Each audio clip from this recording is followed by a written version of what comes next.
our final away broadcast of the season for the Arroyo Seco Saints as the Arroyo Seco Saints take on the SoCal Catch this afternoon here at Biola University. My name is Stephen Baltiera. Alongside me, my partner Anthony Alejandrez. And this will be our final call together of the season. Yeah. Both teams are obviously not out of playoff contention.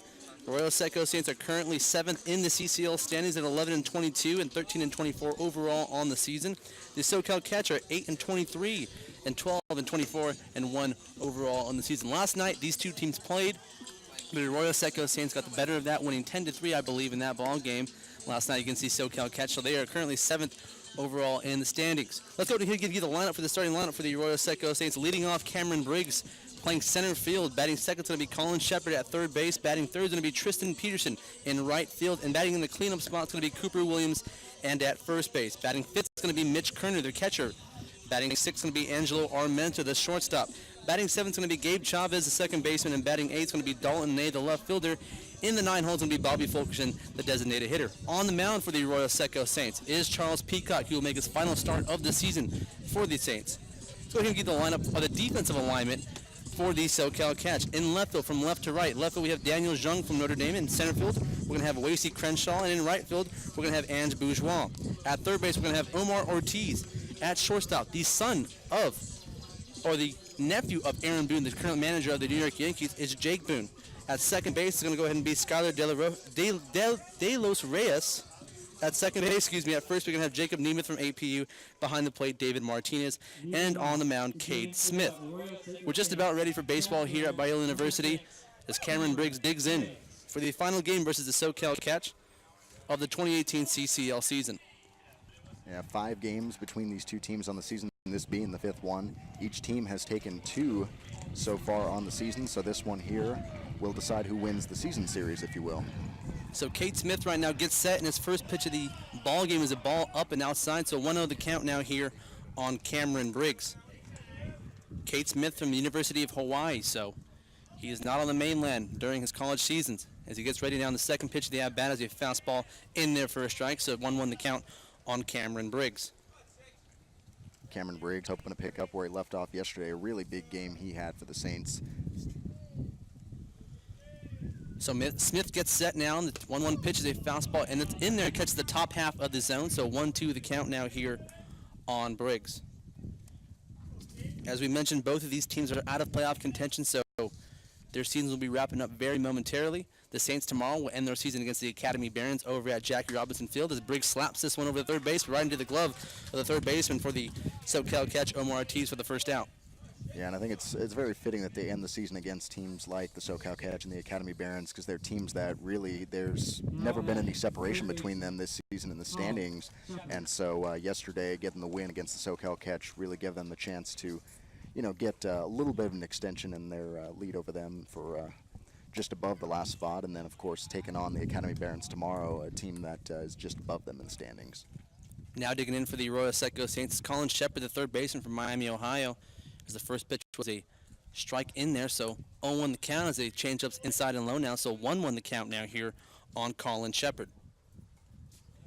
Shepard so far this season batting .246. Cade Smith now gets his sign. The 1-1 pitch to Shepard is a fastball on the outside corner, just misses outside, so 2-1 the count on Colin Shepard. Also, as we mentioned, the final road game of the season for the Arroyo Seco Saints will be the final road broadcast. As the 2-1 pitch is slapped over to right field. Right fielder shading over for the SoCal Catch. It's going to be Ange Bourgeois who puts it away for the second out. So 2 quick outs here for Cade Smith on top of the first inning, and now it's going to make way for Tristan Peterson, the right fielder for the Saints. Number 8, 87 degrees at first pitch here today in La Mirada. So, I mean, it's been a hot day, but fortunately for us, we're feeling a little bit of a breeze right here where we're standing. So that's kind of a nice change, because I feel like this time for us over in Pasadena, we'd be setting stuff up, and we feel that heat. The sun would be absolutely bearing down on our backs right now as the fastball is in there for a strike to Peterson. 0-1 to count on the big right fielder. Cade Smith now gets set. The 0-1 pitch is a fastball in there for a strike. Once again, catches the top half of the zone. So 0-2 the count on Peterson. Smith working ahead early in the ballgame so far with the first 3 batters.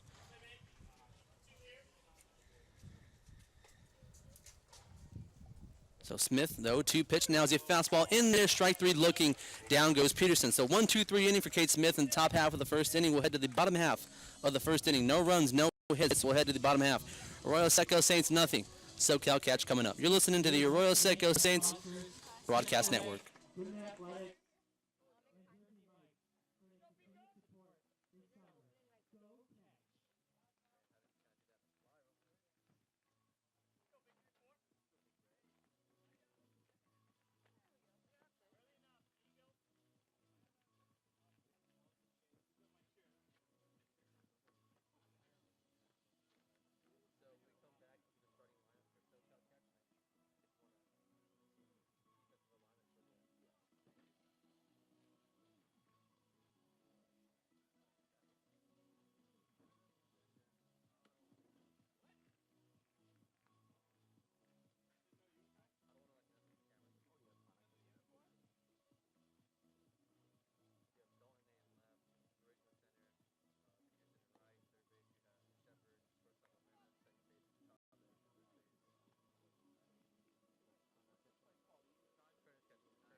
Welcome back to the Arroyo Seco Saints Broadcast Network. My name is Stephen Baltier. Alongside me is my partner, Anthony Alejandrez, for the SoCal Catch in the Arroyo Seco Saints final meeting of the 2018 CCL season. Let's go and give you the starting lineup for the SoCal Catch. Leading off for the SoCal Catch, Daniel Jung, who's stepping in the plate, playing left field. Batting second to be Omar Ortiz, the third baseman. Batting third is going to be Jake Boone, the shortstop. Batting cleanup is going to be Ange Bourgeois, the right fielder. Batting fifth is going to be Skylar De Los Reyes, the second baseman. Batting sixth is going to be Wasey Crenshaw, the center fielder. Batting seventh is going to be Miguel Abascal, the DH. Batting eighth is going to be Jacob Nemeth, the first baseman. And batting ninth is going to be David Martinez, the catcher. On the mound, like we mentioned already, Kate Smith for the SoCal Catch. And Charles Peacock for the Saints gets set. And his first pitch is a ball low and outside, 1-0 the count on Jung. Anthony, go ahead and give us the starting defensive alignment for the Arroyo Seco Saints. So in the outfield for the Saints today, starting in left, it's going to be Dalton Ney. Out in center is going to be Cameron Briggs, and it's Tristan Peterson in right. Moving on to the infield, over at third is Colin Shepard. Angelo Armenta is going to be at short. Gabe Chavez is at second today. And it's Cooper Williams at first. Then Mitch Kerner is catching today. And, of course, Charles Peacock on the mound for the Saints. As Daniel Jung slapped that base hit up the middle into center field for the first hit of the afternoon for both teams. Now it's going to make way for Omar Ortiz, the third baseman for the SoCal Catch. So, leadoff single for Daniel Jung. Jung's been one of the best hitters for the SoCal Catch so far this season. Was an all-star in the CCL prospect game last Wednesday. Peacock gets set. Now the first pitch is a fastball high and outside, so 1-0 the count on Ortiz. So far this season, Peacock, 19 2/3 innings pitched, has a 6.41 ERA, so been an up and down season so far for Charles Peacock. This will be his last start of the season.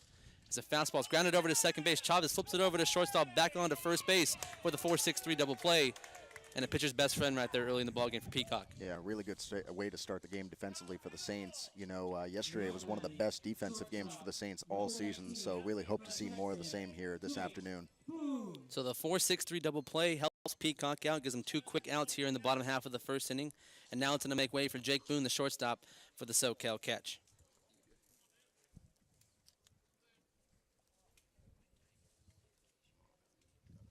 So Peacock gets that now in the first pitch. Is a fastball high and inside to Boone. 1-0 the count on the shortstop. Jake Boone, as I mentioned, the nephew of Aaron Boone, who is the manager for the New York Yankees at the moment. His father is Brett Boone, who is a former Seattle Mariner, as a fastball is low, but Boone can't lay off. The swings and misses on that one, so a 1-1 count on Boone. So a lot of baseball heritage in his family bloodlines. His uncle currently the manager for the New York Yankees, and his father was a former big leaguer and all-star for the Seattle Mariners. Fastball is fouled on back by Boone, so a 1-2 count now with 2 outs in the bottom half of the first inning.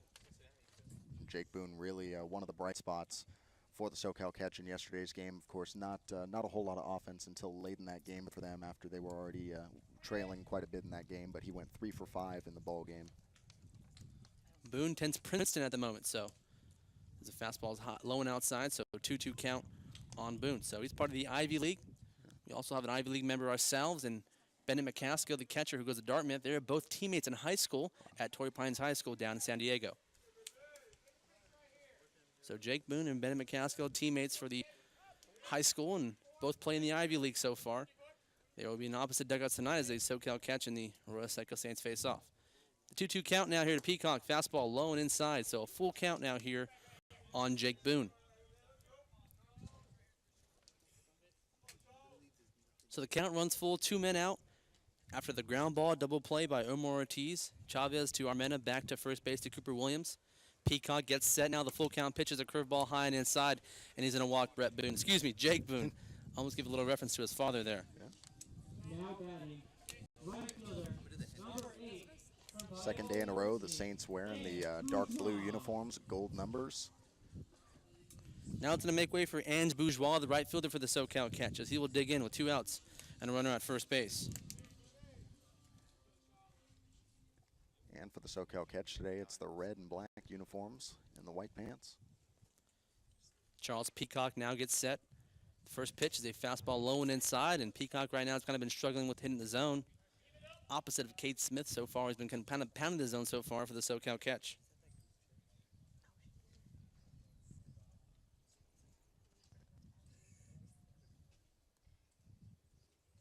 Charles Peacock gets set now. Boone taken off for second base. Swing and miss by Bourgeois. The catcher Kerner throws it over, but not in time. It's a nice jump by Boone, and he's able to steal second base with 2 men out. So Jake Boone with the stolen bases of 2 men out puts a runner in scoring position early in the ballgame for the SoCal Catch, and a big moment for Ange Bourgeois at the plate. Peacock now gets set, 2 men out, 1 ball, 1 strike. Still no score in the ballgame, bottom half of the first inning. Boone dancing around out there at second base. The 1-1 pitch, curveball by Peacock, swung and missed by Ange Bourgeois.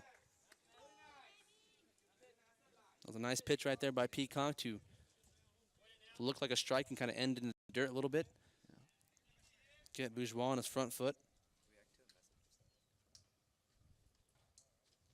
Bourgeois so far this season batting .256 on the season. Has no home runs, but has 14 RBIs, one of the leaders in the SoCal Catch. Curveball misses high and outside now. So the count runs to 2-2. Deuces are wild. 1 man on, 2 outs, 2 balls, 2 strikes.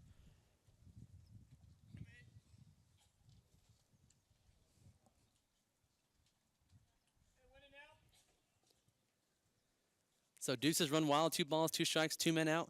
Peacock gets set now. The 2-2 pitch, fastball. Softly lined back to shortstop. Angelo Armena picks it up, throws it on to first base for the final out here in the bottom half of the first inning. So 1 runner left on base, 1 hit, no runs. Will head to the top of the second inning. Still no score between the Arroyo Seco Saints and the SoCal Catch. You're listening to the Arroyo Seco Saints Broadcast Network.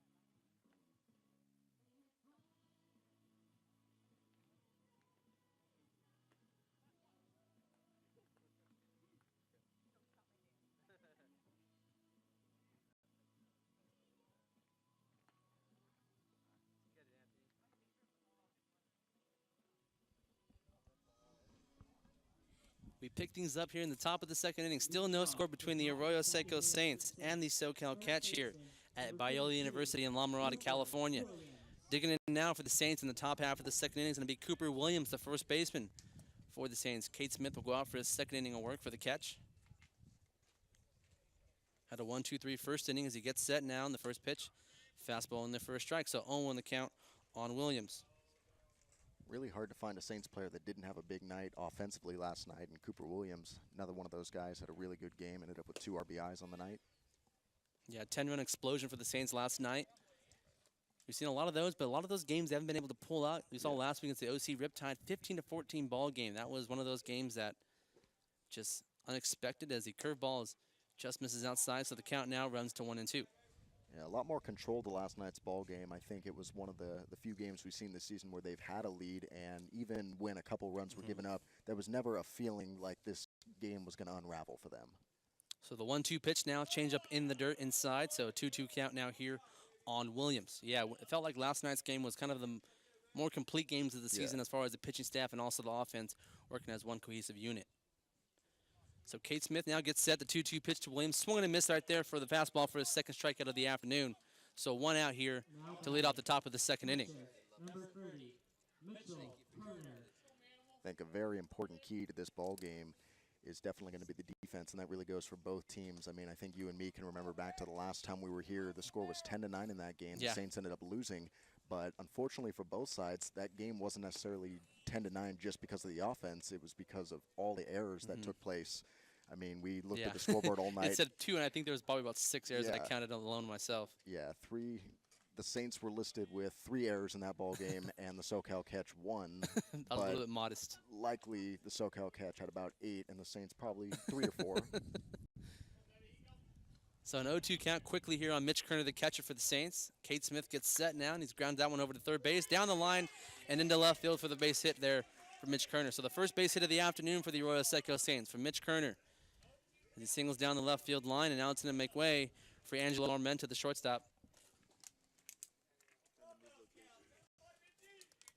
So Mitch Kerner, the new, or the soon-to-be Cal State Northridge Matador. He will be transferring there from Emory College in Georgia for his graduate in his 5th year of baseball. Angelo Armenta now digs into the plate for the Saints with 1 out. Runner at first base and Mitch Kerner. Still no score in the ball game, top of the second inning.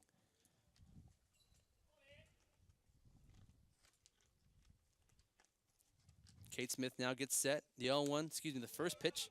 It's a fastball fouled back, so the count now is 0-1 on Armenta.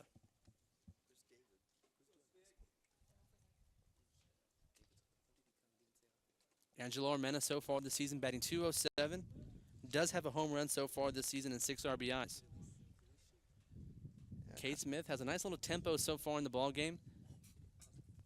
The 0-1 pitch, now fastball grounded down the third base line, but foul. So 0-2 the count quickly on Armenta. Yeah, you mentioned that batting average. It was helped out a little bit last night by a pretty good game for him. He went 2 for 4 in the ball game, knocked in 2 runs, ended up taking a walk in that game. So, like I said, not a lot of guys that didn't have a big night for the Saints, but definitely good to see the guys who, need a little bit of boost in that batting average. On deck for the Saints is Gabe Chavez, the second baseman.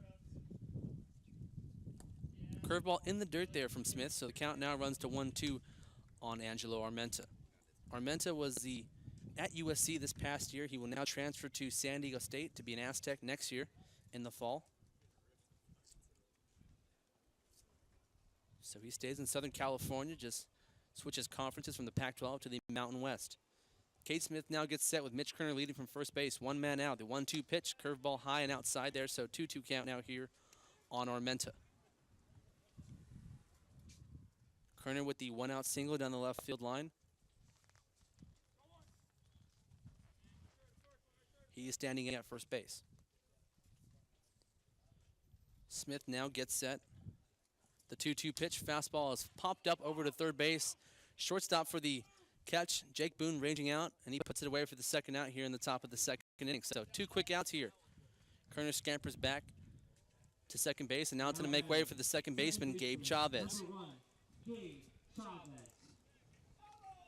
So Gabe Chavez will now dig in for the Saints. Has .219 batting average so far this season, but has battled a little bit of injuries so far in the CCL season. Has not been completely healthy. Came about a quarter of a way through because of his school semester quarter system ending at the end of June. And despite a lower batting average, has made up for that by some great defensive plays for them this season. First pitch him, he fouls that one back off the netting, so 0-1 the count on Gabe Chavez. Chavez had a pretty big game last week against the OC Riptide, though, and he went 4 for 5 against the Riptide in that wacky 15-14 win in walk-off fashion for the Saints. Seemed like a weird couple of days there against the OC Riptide. Yeah. Rarely do you see a lopsided score for both teams. Chavez grounds this one over to Jake Boone. He picks it up, throws it onto first base for the final out here in the top half of the second. So 1 hit, no runs. We will head to the bottom of the second inning. Still no score between the SoCal Catch and the Arroyo Seco Saints. You're listening to the Arroyo Seco Saints Broadcast Network.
Welcome back here in the bottom half of the second inning. Still no score between the Arroyo Seco Saints and the SoCal Catch.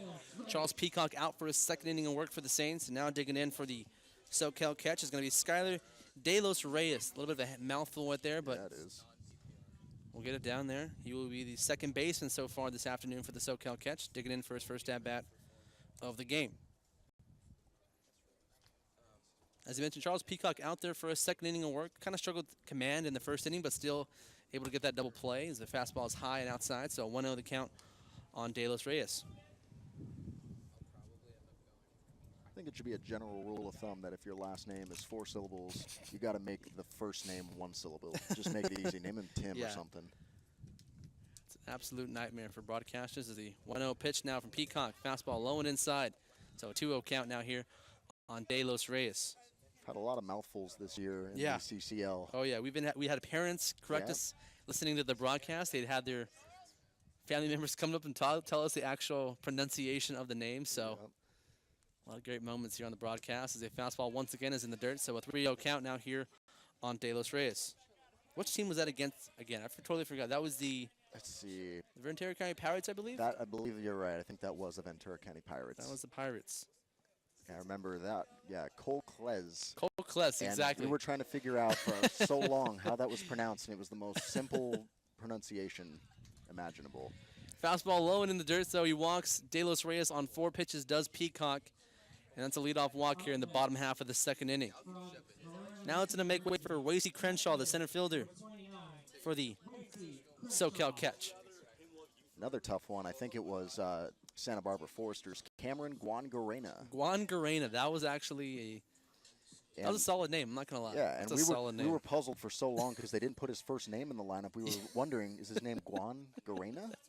And then we ended up asking for a correction, and they told us, no, Cameron is his first name. Guangarena is the full last name. Yeah, a lot of interesting names you see on the broadcast here from time to time. And Cole Kless and Guangarena, that will live in infamy.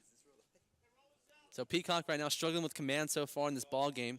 Walked De Los Reyes on 4 pitches and throws this one away over into the right field line. And De Los Reyes now will move on to second base on the wild pickoff by Charles Peacock. So struggling so far with command as the Saints are trying to get everything buttoned up so far in the bottom half of the second inning. Still no score in the ball game, so no damage really done yet, but still, this is where you want to kind of fix the kinks if you're a college baseball player in summer ball. So coming down to the last 2 games, you need to really tighten the screws and really get everything in formation. Peacock gets set now. The first pitch is a fastball in there for a strike on Crenshaw, so he finally gets ahead in the count in this ball game.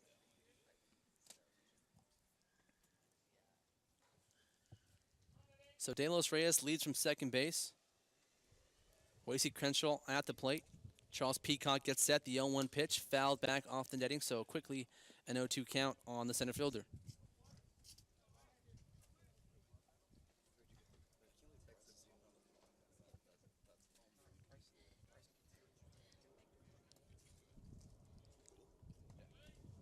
Three out of the 4 spots currently clinched for the CCL playoffs. Just 1 spot left up for grabs between the Conejo Oaks and the San Luis Obispo Blues. So that'll be settled here in the next couple days. Fastball high and outside there from Peacock. So the 1-2 the count now here on Crenshaw. Yeah, about last week we were talking about it. There's about a game and a half that separated the number 2 and the number 5 seed in the standings of the CCL. So things starting to get straightened out with just about 1 game left so far in the season. Yeah, Santa Barbara Foresters far and away at the top right now. Then Healdsburg, number 2. Peacock with a nice curveball there and gets Crenshaw looking for the strikeout. So Charles Peacock with his first strikeout of the ball game on a nice curveball there. So 1 out here in the bottom half of the second inning.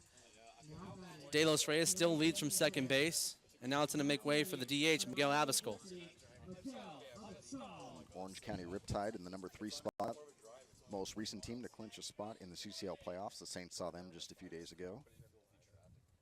And so for the Saints these last 2 days, I guess the objective really is get ahead of the Academy Barons in the standings. Play for pride here as Miguel Abascal now digs in for his first at-bat of the ball game. Yep, each separated by a half game, and of course they finish the season up against each other, so perfect opportunity. So the first pitch from Peacock, curveball in there for a strike, so 0-1 the count on Abascal. Abascal so far this season batting .203. So see a kind of a trend here with the SoCal Catch team. Not a lot of high batting averages, probably one of the reasons why they're not, why they're dead last in the CCL standings. Peacock gets set now, looks over to De Los Reyes at second base. The 0-1 pitch now, curveball in the dirt, gets away from Kerner down the, over by the Saints dugout, and that's going to let De Los Reyes to move over to third base on the wild pitch. Should note, too, the Catch are coming home for the first time off of a really rough road trip. So every team down here in the South makes a trip up to Healdsburg. The Saints did it, and I believe came away with 1 win in that series. But for the SoCal Catch, they were swept in 3 games. And, I mean, it's the longest ride of the season. And when you come home with no wins, I'm sure that's a tough way to come home when you're coming toward the end of the season. And to, you know, add insult to injury, they play in Pasadena last night. They drop a 4th straight game. So yeah, it's a tough way to come home for the final game. Abascal fouls that one back off the netting, so count now still remains 0-2. As you mentioned, both teams coming into this series 1-4 in their last 5 games, so not a lot of bright spots for both the Saints and the SoCal Catch coming into this final series of the season. Charles Peacock gets set now with De Los Reyes leading from third base. 90 feet away is the first run of the ball game for the Catch. 1 out. Abascal grounds that one over to Chavez. Throws it on to first base for the second out, but that's going to score De Los Reyes, get the job done. And the SoCal Catch now have a 1-0 lead over the Saints. Well, we talked about it last inning about how these two teams, a lot of their high-scoring games have been kind of contributed to mostly by defensive mistakes. And I mean, we kind of see it here this inning. I mean, he got himself on base and then ended up at third base before anything else really happened. And simple ground out ends up bringing him home. So the old adage remains, leadoff walks will come around to score and bite you every single time. It does right there for the Saints, as De Los Reyes was a leadoff walk, and he came around to score on the ground ball RBI by Abascal. Now digging in for the SoCal Catch is Jacob Nemeth, the first baseman for the SoCal Catch from Azusa Pacific University. Had a chance to see this guy this past season as He attends my school. His second pitch, fastball fouled off the netting, so count quickly 0-2 on Nemeth. He is an absolute tall glass of water there. His freshman year, I remember I was my junior year of college. His freshman year on the campus. I couldn't believe it. He was exactly the same size he is today. Just absolute behemoth, as curveball is no on the check swing there from Nemeth, so the count now runs to 1-2. Yesterday, we really had a hard time dealing with seeing him in the long sleeves and the hood.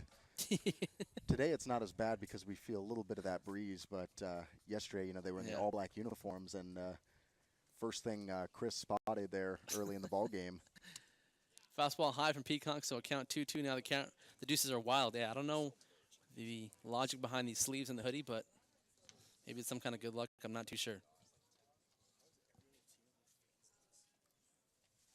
Maybe he doesn't want to catch a tan. I don't know. I'm not too sure what the deal is with that, but deuces are now wild. 2 balls, 2 strikes, 2 men out in the bottom half of the second inning. SoCal Catch take a 1-0 lead on the RBI ground ball by Miguel Abascal. The 2-2 pitch now from Peacock. Fastball is this line down the right field line, but foul, so the count remains 2-2.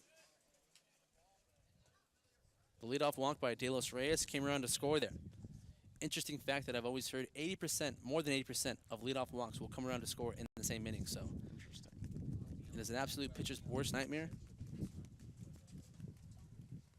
Peacock gets set now. 2 balls, 2 strikes, 2 men out. Fastball swung and missed right there by Jacob Nemeth for Charles Peacock's second strikeout of the ball game. But not before the SoCal Catch got on the board. No hits, 1 run. Nobody left on base. SoCal Catch 1. Arroyo Seco Saints nothing. We'll head to the top of the third inning. You're listening to the Arroyo Seco Saints Broadcast Network.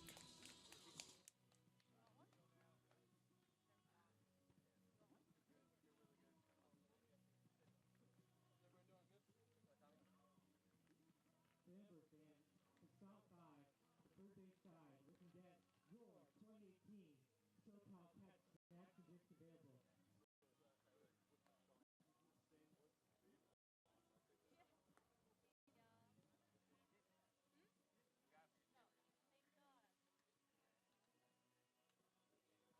Is up here in the top of the third innings. 1-0 lead. Seco Saints is the left fielder Dalton Ney for his first at bat of the season. Fastball low and outside from Smith, so a 1-0 count on Dalton Ney. One of the cool things about when the Saints go on the road is, we get to show the game from a little bit of different perspective from time to time. And when we come over here to Biola University, we got... we are crammed in a corner. Let's be honest about it. Yeah, unfortunately. But for the people watching, at the very least, they get this view of the on-deck circle right in front of us. You see Bobby Fulkerson. So, that's kind of a cool view for them to get for the game.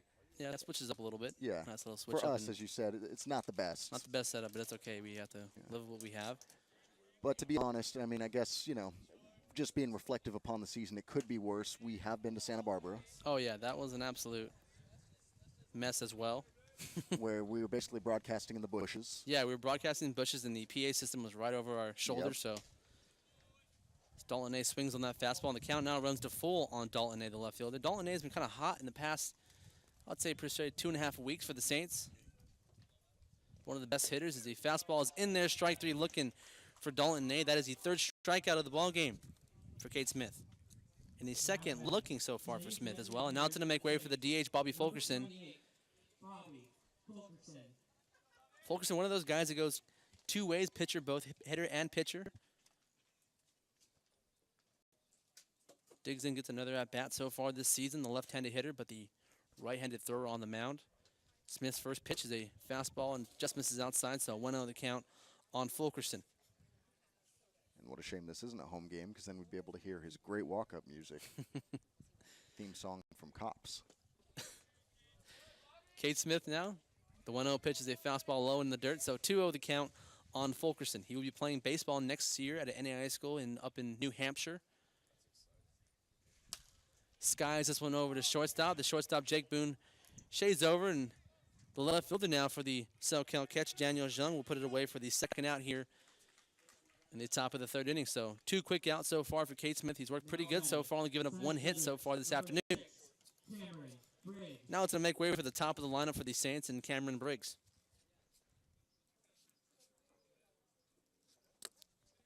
Briggs in his last at-bat lined out to third base, so he's 0 for 1 so far this afternoon.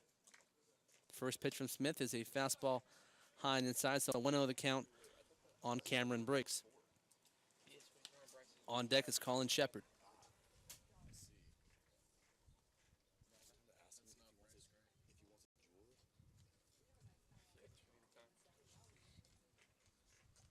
Smith gets set now, the 1-0 count. Curveball high and inside, so 2-0 the count on Cameron Briggs.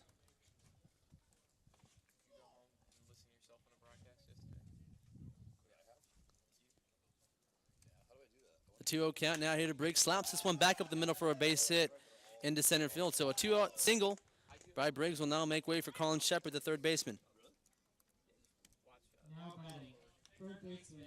Yeah, no secret why they've got him leading off. They had him leading off yesterday, and he really set the table for the offense multiple times in the game. They were fortunate enough to have him not just leading off to start the game, but many opportunities throughout the game where he really got the ball rolling for the offense.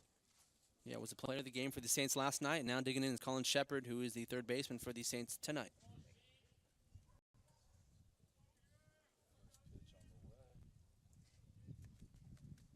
Cade Smith now gets set, and the first pitch is a fastball on the outside corner for a strike. 0-1 the count on Shepard. Shepard so far flew out to right field in his last at-bat, so he's 0 for 1 too as well in the afternoon.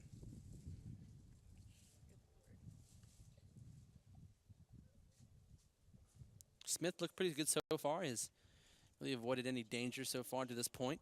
Only the top of the third inning, so still a lot of baseball left as the curveball is low and inside now. So a 1-1 count on Colin Shepard.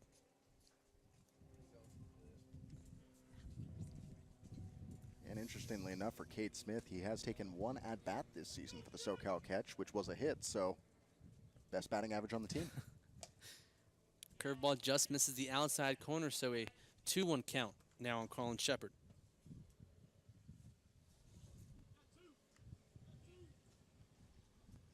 Colin Shepard so far, but the .246 batting average, or as they like to call him, Shep. Left-handed hitter, throws right-handed though, so right now you have Briggs over at first base. Cade Smith keeping an eye on him. Wind blowing out to left field. 1-0 ball game. SoCal Catch lead over the Arroyo Seco Saints in the final away game of the season for the Saints. The 2-1 pitch grounded back to the pitcher Smith. He comes back up with it and tosses over to first base for the final out. So 1 hit, 1 runner left on base, no runs. We will head to the bottom of the third inning. Arroyo Seco nothing. SoCal Catch 1.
Welcome back to the Arroyo Seco Saints Broadcast Network. My name is Stephen Baltiera. Alongside me is my partner, Anthony Alejandro, as we pick things up.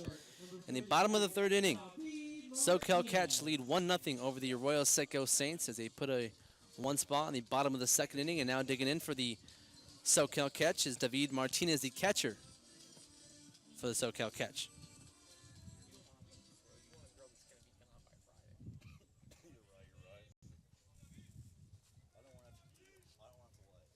One of the interesting things about the SoCal catch, we saw it the last time we were here. They basically turned over the lineup in the last few innings of the game, even in a close ball game where there was about 4 or 5 different guys in the ball game. Just had, just in one moment, huge defensive substitution, and something that we could see here today. We didn't really see it drastically last night, but something we could see is, like, right now we see some guys in the game that we didn't see yesterday. Fastball fouled back right there by David Martinez, so a 1-1 count on the catcher. Martinez so far this season with a .245 batting average. Only has 6 RBIs so far this season. As Peacock gets set now, and the 1-1 pitch coming to David Martinez is grounded over to third base softly. Shepard ranges over, throws it on to first with a long throw, and in time for the first out here in the bottom of the third inning. So a nice play by Colin Shepard to range over and make the long throw over to first to retire David Martinez. Really can't be overstated, the defensive versatility for a guy like Colin Shepard, who we've seen at shortstop this season, and then we see him making great plays like that over there at third now. Been all over the infield so far for the Saints. Now it's going to dig in as the leadoff hitter in Daniel Zhang. Zhang singled into center field in his first at-bat, one of the bright spots for the SoCal catch team. Peacock gets set now, and the curveball is in there for a strike, so 0-1 the count on Zhang.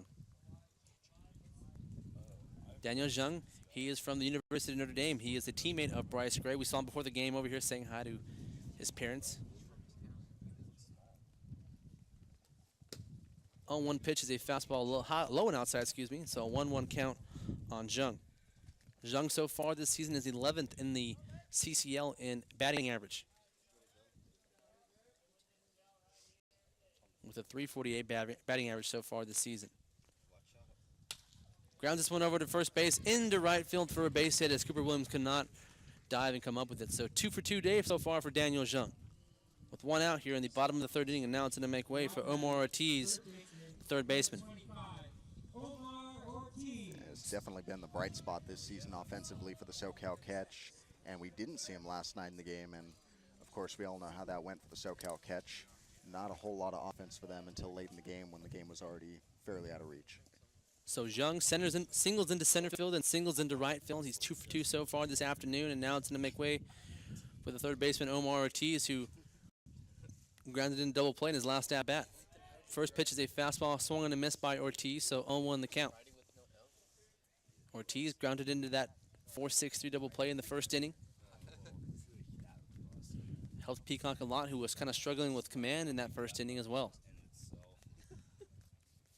Peacock throws it over to first base, but not in time as Zhang slides in safely.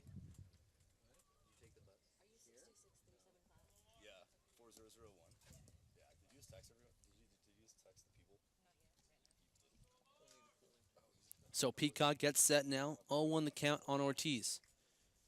Looks over to the runner at first base and Zhang. The curveball swung and missed by Ortiz. Nice curveball there from Peacock.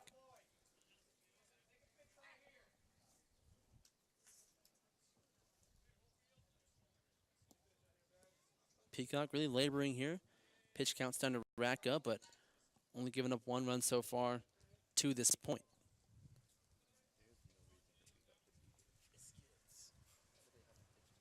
The 0-2 pitch now coming to Abascal. Fastball in the dirt. Nice block there by Kerner. On deck right now for the SoCal catch is Jake Boone, the shortstop.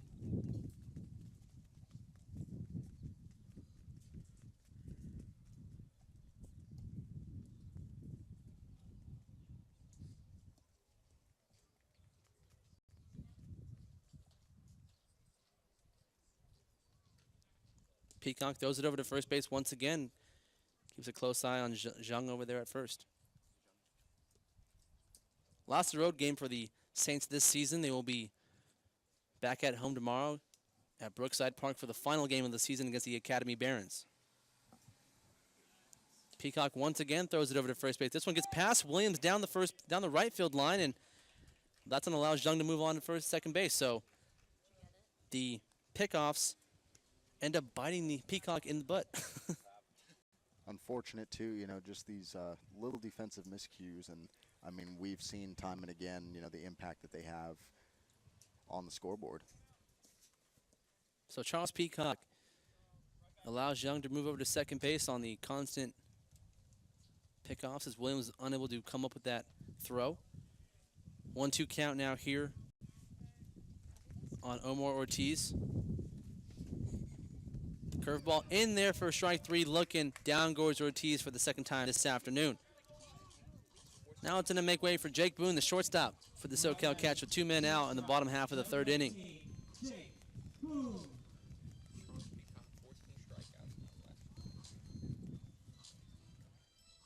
So Charles Peacock looking pretty solid so far, only giving up 1 run through 2 2/3 innings.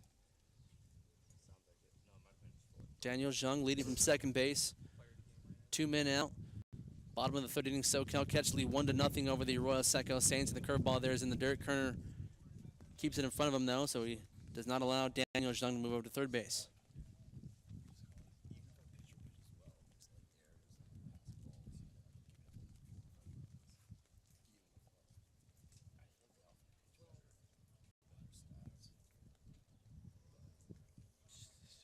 Peacock gets set now. Looks over to the runner at second base. Chavez shades back over to position. The 1-0 pitch now is a fastball high inside, so 2-0 the count on Boone. Jake Boone walked in his last at-bat.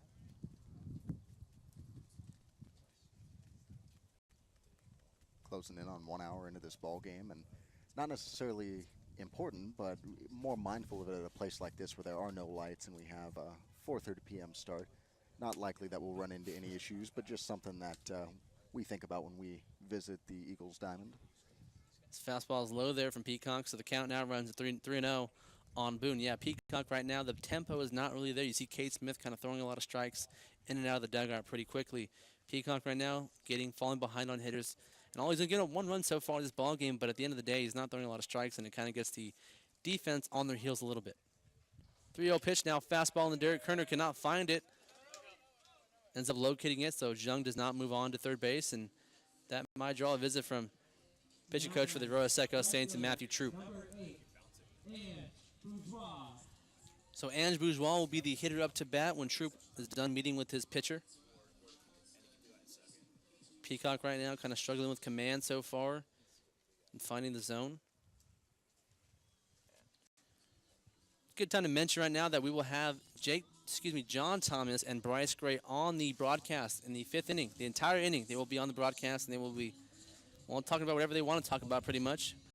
You will be tired of hearing me, so I'll go ahead and get off it and let them go ahead and go on and do their thing a little bit. I'm tired of hearing myself actually talk, Anthony. I'm not going to lie to you.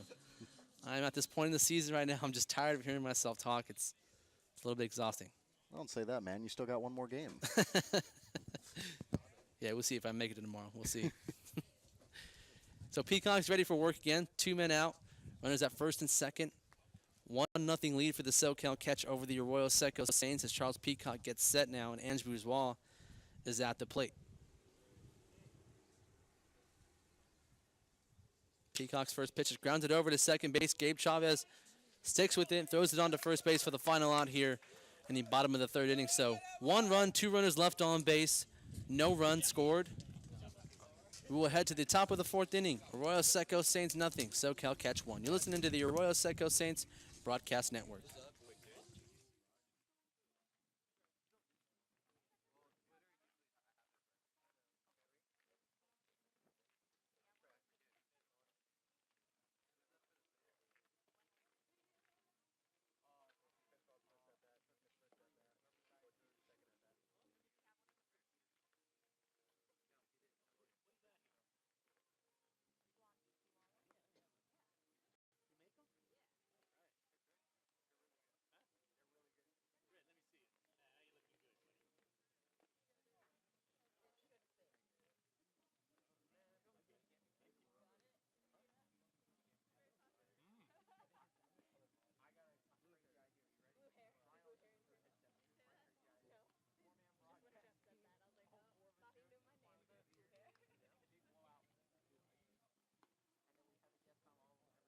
We would like to wish Catch first baseman number 25, Omar Ortiz, a happy birthday.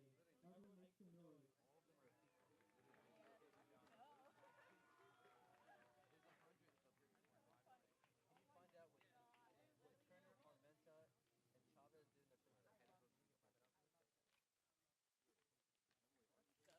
We pick things up now in the top of the fourth inning. SoCal Catch lead 1-0 over the Arroyo Seco Saints, and now digging in for the Saints going to be Tristan Peterson, the right fielder. Cade Smith now out for his fourth inning of work for the SoCal Catch. First pitch to Peterson is a fastball high and inside, so 1-0 the count on the right fielder. Smith's second pitch is a fastball outside now, so 2-0 the count on Tristan Peterson. On deck, his teammate from New Mexico State and Cooper Williams. Smith's fastball is now in there for a strike, so 2-1 the count on Peterson. Peacock a little bit struggling with command so far in this ballgame. Only giving up 1 run so far, so keeping the Saints in the ballgame as Peterson softly grounds this one down the third base line and foul.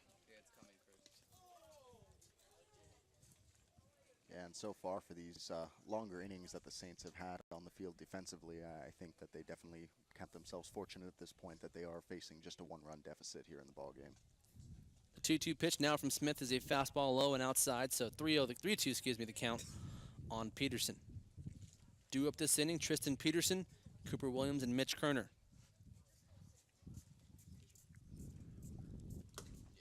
Fastball from Smith now swung and a miss by Peterson, and he goes down swinging for his second strikeout so far this afternoon.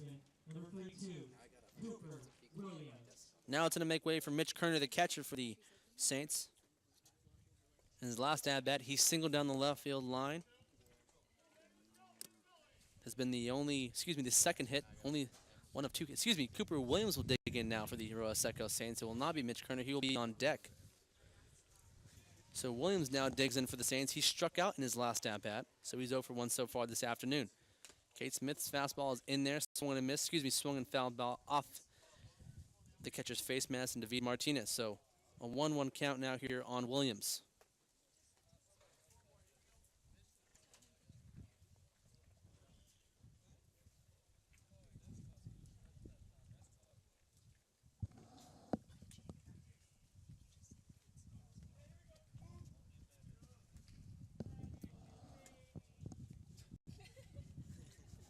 So a 1-1 count now here on Williams. Curveball in the dirt. So a 2-1 count now here on the big first baseman.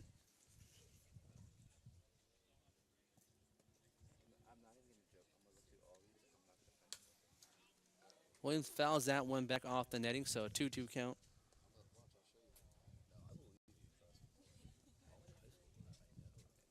Yeah, he's fouled off quite a few from here. We got Mitch Kerner just ahead of us here in the on-deck circle, and he's had to go track down a few of these balls here, kind of interrupting his warm-up swings a little bit.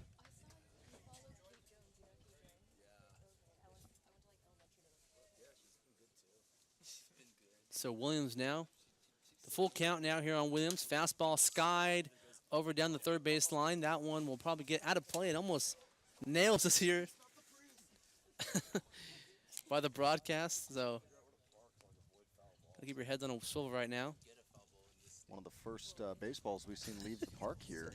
It's a very rare occurrence. That's impressive right there, but Williams going to get a foul ball out of this joint.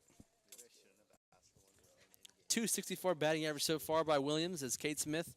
Fastball is low and inside. He walks Williams there for a 1-out walk in the top of the fourth inning.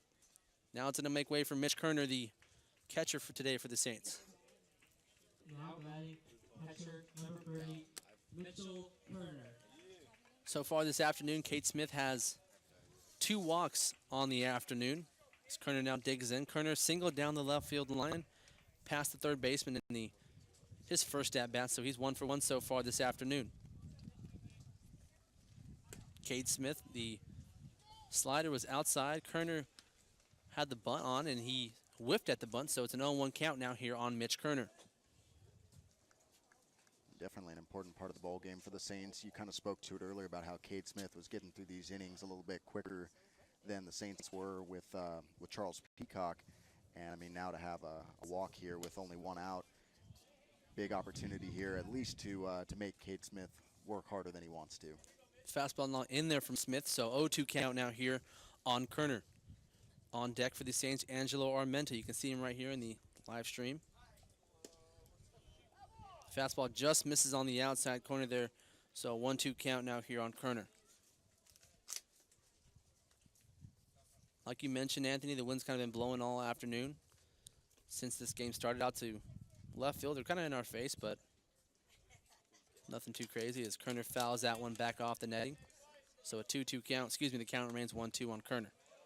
Yeah, we've been pretty fortunate with a little bit of a breeze here. It's still a pretty hot day, but nonetheless, we're in a pretty good spot here. Fortunate to be under an umbrella. Yes, we have to thank the parents of Daniel Jung, who worked the booth right here for the SoCal Catch. They are the absolute MVPs of the afternoon. Or every time we come here in general. This is the third time we've been here, so they always help us out and hook us up. 1-2 count now here on Kerner. Leading from first base is Williams on his walk. Cade Smith gets set, and the 1-2 pitch now to Kerner. It nails him in the back with that curveball. So a walk and a hit by pitch, and all of a sudden the Saints have 2 runners in scoring position, or 2 runners on base in the top of the 4th inning. Shortstop, number 11, Angelo Armenta. So now digging in for the Saints is Angelo Armenta, the shortstop. Armenta so far walked in his last at-bat, so he has no official at-bat this afternoon. A lot of fans come out to these ball games here at Biola. It's a good time of day to be at the ball game, too. Armenta skies this one back over the netting once again and into the parking lot right behind us. So the second person this inning to get a ball out of this field. Nothing is impossible, just improbable. This field is absolutely almost foul ball proof, but 2 men have already got it out of here so far this inning. Gabe Chavez waits on deck. Cade Smith, 0-1 pitch, grounded over to second base. Second baseman throws it on its shortstop, back to first base for the 4-6-3 double play. So the double play hurts the Saints and ends the rally there. 2 runners left on base, no hits, no runs. We will head to the bottom of the 4th inning. SoCal Catch 1, Arroyo Seco Saints 0. You're listening to the Arroyo Seco Saints Broadcast Network.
Welcome back to the broadcast here. My name is Stephen Baltiera. Alongside me, Anthony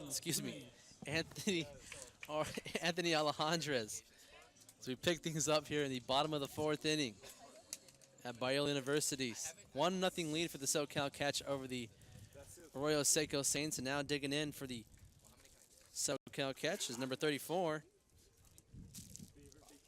Skylar De Los Reyes. Oh, yeah, favorite name on the team.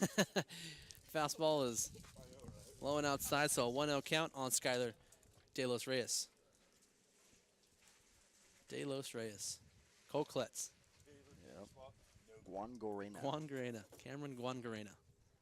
Charles Peacock now the 1-0 pitch. Skied over to second base. Gabe Chavez and Angelo Armenta both going after it as Armenta kind of calls off Chavez there and has a little bit of trouble with the sun there. Puts it away for the first out in the bottom of the 4th inning. So some playing a little bit of a factor, but Armenta able to retire De Los Reyes. And now he's going to make way for Wasey Crenshaw, the center fielder. I guess you could say Skyler skied it to short, for what it's worth. How many more puns do we have left in us, Anthony? I don't know, but let's find out. I'm not going to lie. There's a game I did about 2 weeks ago with Alex Carr, and had about 4 puns that I came up with in that game. Nice. Crenshaw fouls that one down the first base line. I was like, because Blake Beers is pitching, and I was like, all right, so Beers is in his 4th inning of work. He is chugging along. Hey. I had Luke LaFlame, was his Arizona State Sun Devil, so he's bringing the heat. Yeah. I don't know, a bunch of other corny ones too. So. Well, it's the end of the season. Let's try them out. Let's have some fun with it. Fastball bounces in front of the plate there from Peacock, so a 1-1 count on Crenshaw.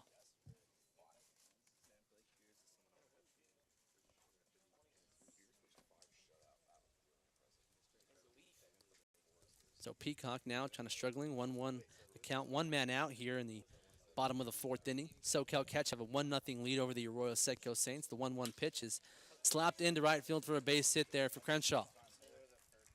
So Crenshaw so far this afternoon is 1 for 2 with a strikeout and a single into right field.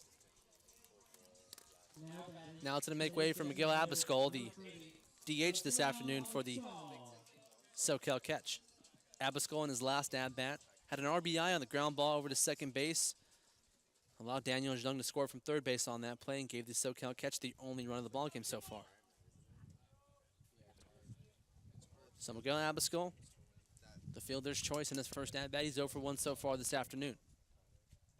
Leading at first base is Wasey Crenshaw. Peacock gets set now.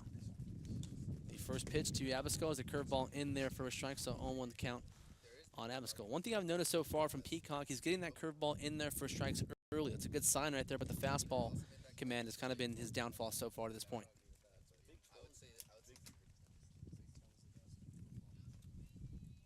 Peacock gets set, now throws it over to first base, but Crenshaw gets back in there safely. On deck right now for the SoCal Catch is the absolute behemoth and Jacob Nemeth. So a little bit of rhyme there. You like that? That was good. Been saving that one for a couple weeks now. Awesome. Fastball low and inside, just misses, so a 1-1 count on Abascal. Honestly, I thought of that one, I'm not going to lie. I saw his name on the roster. Yeah. I saw him. I knew of him because he went to APU, and I saw that about a month ago, and I was waiting for him to get in the lineup just so I could say that. Well, that paid off, man. That was a good one. And I have to say, it was worth it. Peacock, one ball, 1 strike, 1 man out, bottom of the 4th inning. SoCal Catch, 1-0 lead over the Saints. We'll go Abascal. Digs in. The only RBI of the game so far. And he checks the swings there, and the first base umpire says yes, he did. So that'll be a strike, 1-2 the count on Abascal.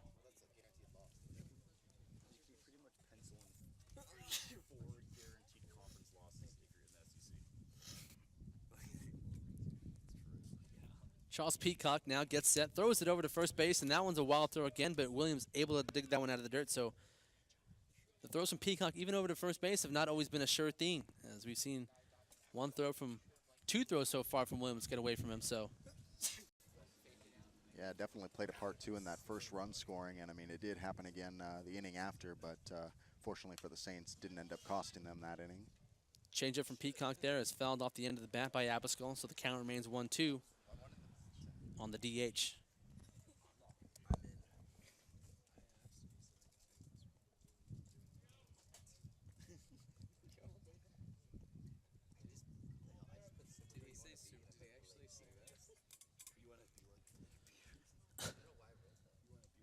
Charles Peacock now gets set, 1-2 count. Fastball just misses outside, so the count will now run to 2-2 on Miguel Abascal.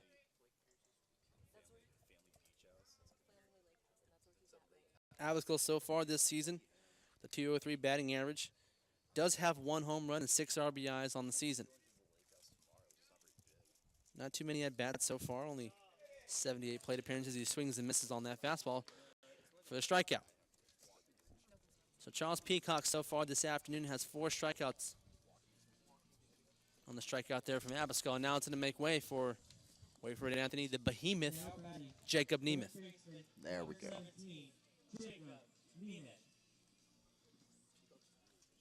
And we're just, you know, not very far away now from the players taking over the booth here. It's caught in the middle right there is Delos Reyes over at second base, Crenshaw. Gabe Chavez runs him down and ends up tagging him out there for the final out here in the bottom of the 4th inning. So a heads-up play there from Mitch Kerner, able to catch Crenshaw in the middle between first and second. That'll be the final out. 1 hit, 1 runner left on base, no runs. We will head to the top of the 5th inning. John Thomas, Bryce Gray will join the broadcast and take over. I know you're tired of hearing me. That will be the end of me. They'll take over the 5th inning. You're listening to the Arroyo Seco Saints Broadcast Network.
We're back here on the broadcast.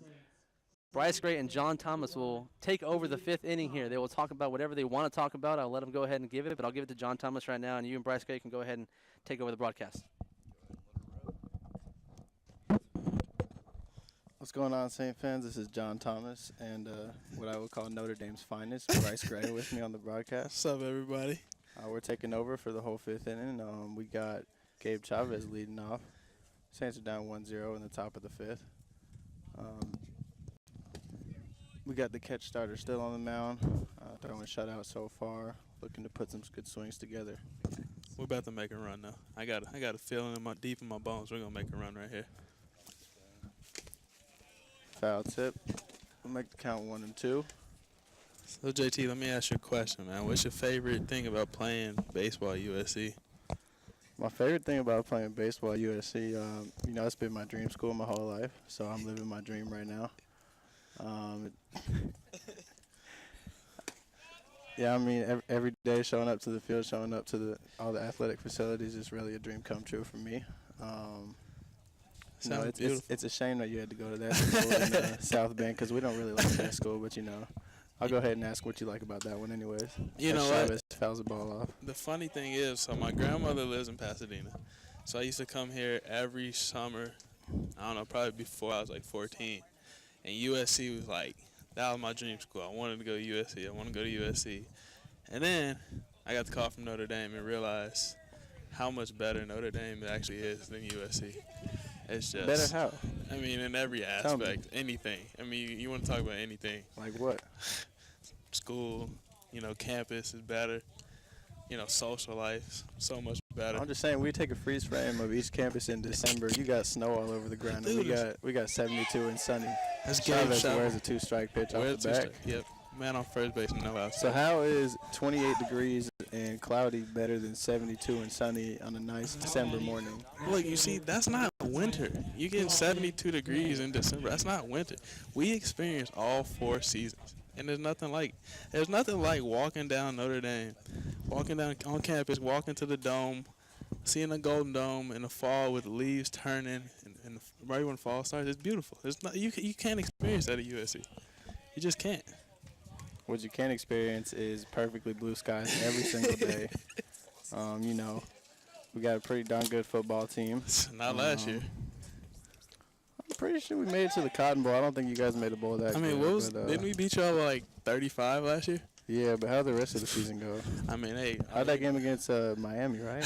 It was like 40 points. we did lose. We got beat pretty bad. But you know, we got us number 3 in the country last year. And I mean, we put SC out in the first quarter. I left the game after the first quarter because it was just not. Because it was too interesting to cold, beat huh? us. It was probably too cold. Not at all. Yeah. I left the game to go tailgate some more because I mean, it just wasn't a game that I wanted to watch anymore.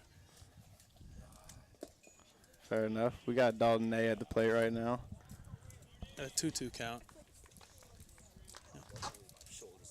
Love to talk about, which, fun fact for Saints fans, Bryce Gay can recite every single stat from his senior year of football down to the exact yard. So, Bryce, why don't you tell everyone what your numbers were senior year, and don't act like you don't know how many yards you threw for. And JT asked me what my stats were the first time I told him. JT so did not ask JT him did what his ask me. stats Why were. are you lying? You definitely asked me. No, I did not. Okay, but my senior year of football, I threw for around. Don't say around. You know I the don't exact know number. the exact Yes, number. you did. I threw Yes, for you did. about 2,600 yards. Okay. Reception. I know that for sure. How did the team fare in the state title game? You know, well, that was my junior year. We lost at state my junior okay. year. Okay. And my senior year, we lost in the quarterfinals. But I mean, I will say we were ranked 24th in the country, so it was a pretty big upset. Well, you know what they say: if you're not first, you're last. Right? I mean, I guess. So why'd you stop playing football? Why aren't you playing anymore? Because you know, not many schools are looking for a 5'11" slow quarterback. To be honest, I'm just keeping it real with you. I don't have the speed to be 5'11" and play quarterback. Yeah, we And- see that on the base pass. Don't worry. So I believe you. Bobby Bobby. Fulkerson. Nice hard ground ball right at first base. First baseman makes a play. We got 2 outs, man on second base now. Got a leadoff hitter up with the time run on second base. Pretty good position for the Saints right now. Probably the best opportunity up till now. But like I was saying, not many people want a 5'11" slow quarterback. Yeah, I know I wouldn't.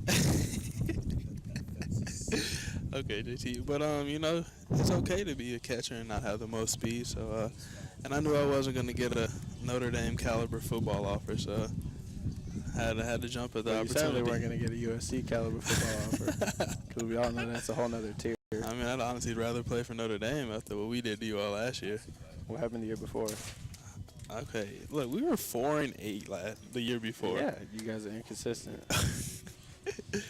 Hey, it honestly doesn't matter what happened in the past. It's what's going to happen in November of this year. Tell them what's happening in November this year. In November of this year, the Irish are going to come into the Coliseum and put a spanking on the Trojans. Really? And I will be in attendance. Really? Absolutely. And what color will you be wearing? I will not be wearing red. You will not be wearing blue and gold. Why not? Why I'm can't not- I represent my Because team? I'm your ticket into the game, and I'm not going to let you. Well, I won't be wearing red. I can promise you that.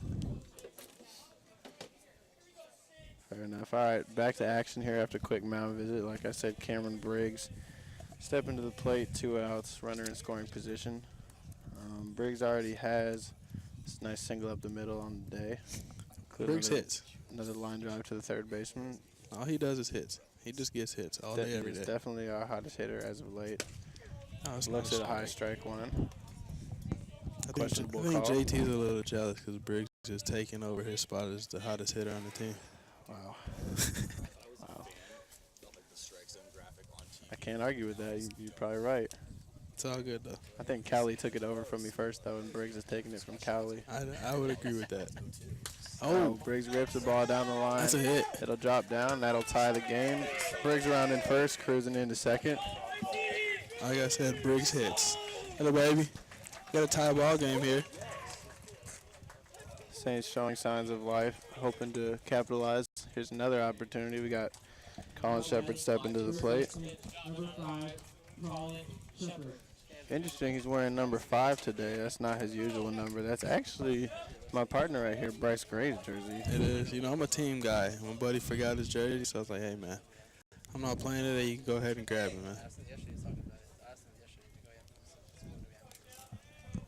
Pitcher looks in for the sign, comes set. Shep lays down a bunt, but it's foul.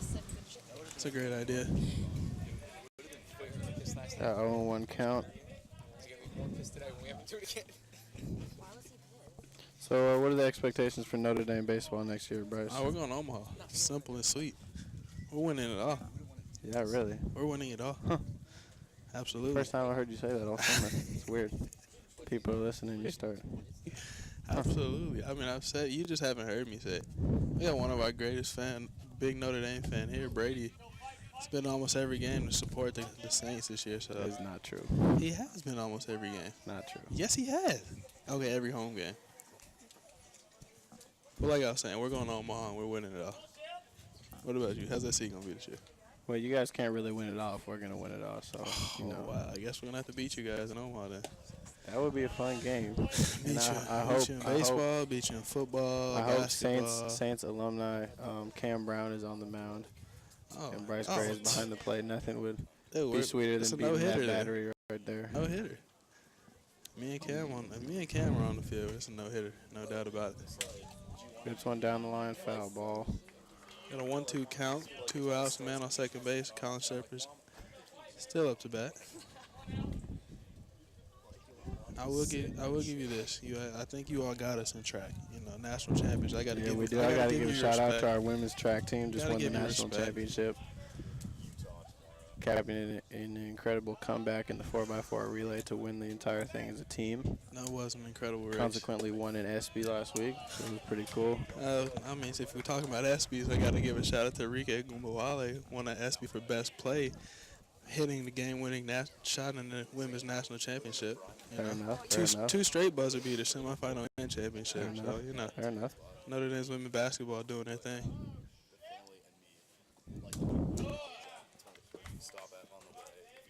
Chef fouls off another one, working the count a little bit here. Out here in beautiful La Mirada, California. A lot nicer than South Bend, Indiana. Why are you hating on my town, man? What is it over there right now? Probably about 110 and humid. In South Bend, it's probably about 85 degrees. Chef looks at called strike 3. About 85 degrees. None too happy with the call.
I like how pro JT sounds too when he's doing play-by-play too. He's like, he's got a base hit. Single in the second. Welcome back here to a tie game in the bottom of the 5th, Saints fans. Charles Peacock still on the mound throwing a gem. Throwing a great game. Bryce, what have your impressions of Pasadena and the Arroyo Seco Saints been this summer? It's been great. Had a great summer. Definitely enjoyed it more than last summer. I didn't have to live with a roommate or have a host family. Being able to stay with my grandmother has been great. Play for this great team has been a lot of fun. Yeah, shout out to Grandma, always. How's your summer been, JT? How you know?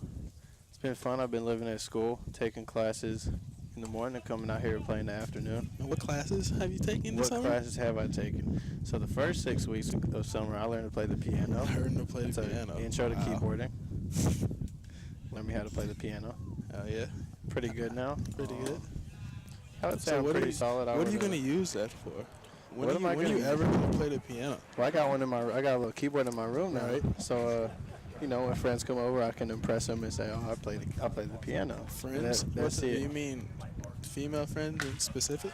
No, just whoever comes through. Okay, you I know. respect that. You didn't play the piano when I came over 4 weeks ago.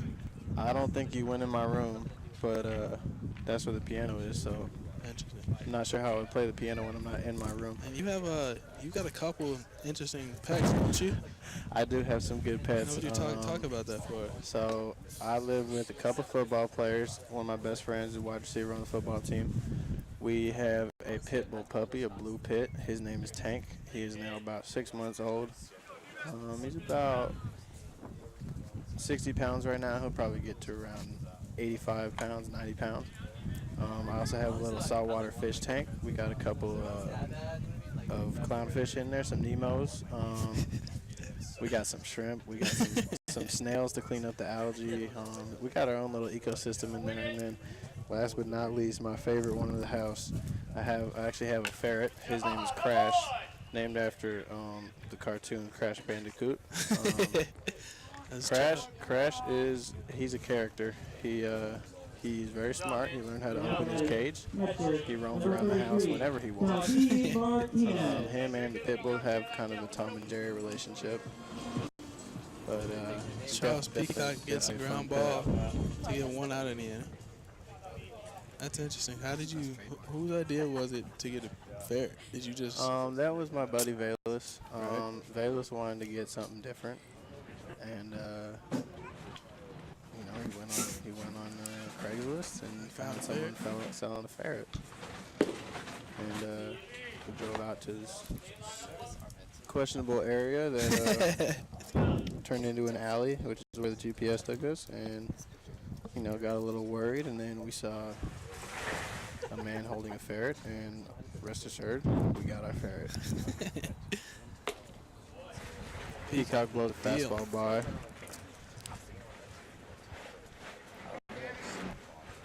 We got catcher David Martinez out of Port St. Lucie, Florida, at the plate.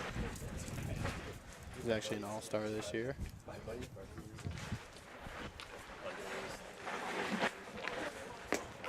Peacock fires in a fastball for strike 2.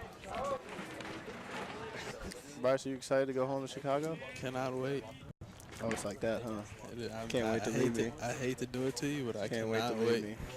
Saturday. See, I agreed to come on this broadcast because I thought this was my homie, but we are turns out homies. we You get my in front of dog. the crowd and he lets everyone know that he can't wait to leave me. You my dog, You my homie, but I don't act all I gotta fake get back now. home. I gotta get back home. Don't act all fake. I'm not. I'm gonna miss you. What are you excited about to see at home? What am I excited? I'm excited to see my family, man. That's Mom, it? Dad, my brother, my dog, You my got a friends. I do have a dog. Got a long coat Akita named Leo, about 150 pounds. Oh, wow. Big boy, so I'm excited to see him. I can't wait to see him. And go check out all my friends, hang out a little bit before I go back to school. Friends? Yeah, Just friends? just friends. I only have friends. Okay. I'm single, Oh, yeah? very single. I'm looking to change that, but it is what it is. Wow. Peacock walks David Martinez. Man on first base with one out. Now Yeah, I'm just looking forward to going home. number 31. It's like going back to school. Are you excited to go back to school? I am excited to go back to school. School is a fun place to be. Moving off campus this year, got an apartment with a couple of my teammates. So, should make things interesting this year. Should be fun. We got former Saints player in that apartment, Cam Brown. We do. Cam Give him Brown. a shout out. Shout out to Cam. Even though he did leave us, He did leave us after about 2 weeks into the season. that one hurt a little bit. He did leave. But it's all good. He's at home, chilling. Lives in Colorado. He's not too far away. We got Notre Dame player Daniel Jung up to bat. And he is 2 for 2 on the day. Worth pointing out that the first time we played the SoCal Catch, Bryce, his Notre Dame teammate, was catching, and mysteriously Daniel Jung got on base 5 out of 5 times. Look, So it's not that my has fault. created some rumors within the Saints locker room about what Bryce was up to that game.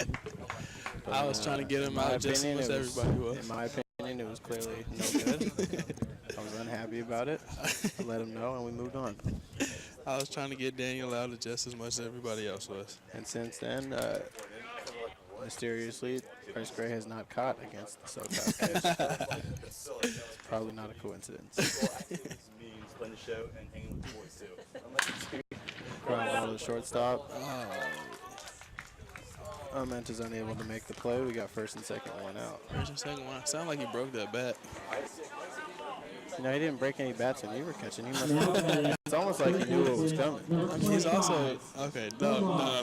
That is not the case at all. I don't know. Not the case. I'm just saying that was the word in the Saints locker room.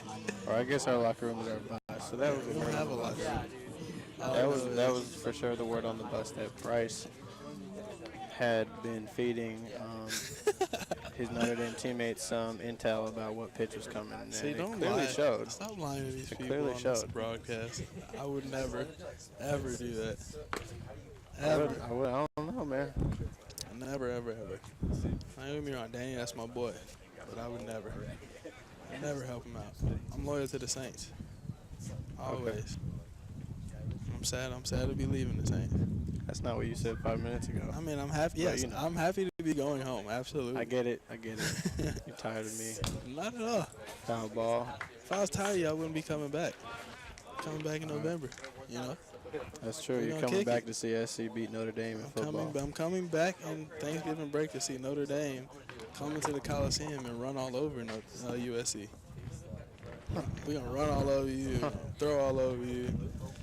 Might shut you out, to be honest. Might shut us out. You know, I'll probably get a field goal or something. Might shut us out. But you're probably going to shut us. We're probably going to shut you out.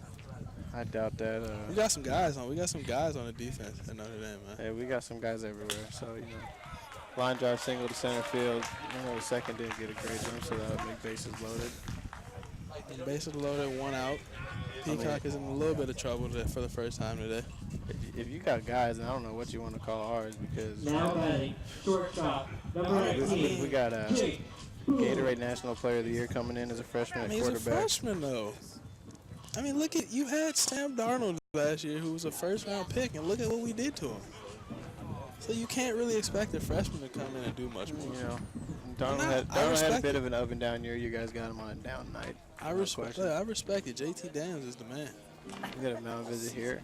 Coach Troop just accepted the director of ops position at University of San Diego, going out to talk to Peacock. Congratulations to Coach Troop.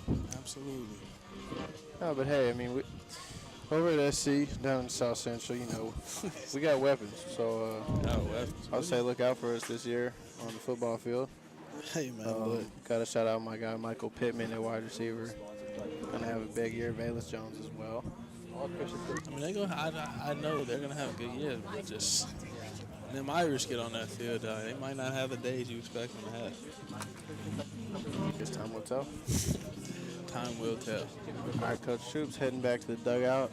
Appears as if he went out there to give Charles Peacock something to wipe the sweat down. It's a hot one out here today. July afternoon. See, in Chicago right now it's about 80 degrees. Probably a nice little breeze. Very comfortable. So that's what I'm looking forward to get back to. Yeah, but we're not in Chicago right now. We're so not. I don't really care. Back here, bases loaded. Peacock out of the windup. Ball one up and in. Hitter doesn't seem too happy about that pitch location, but I think he'll get over it.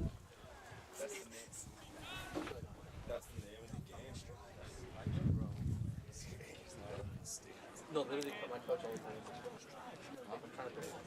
Peacock looking in to get the sign on the 1-0 pitch.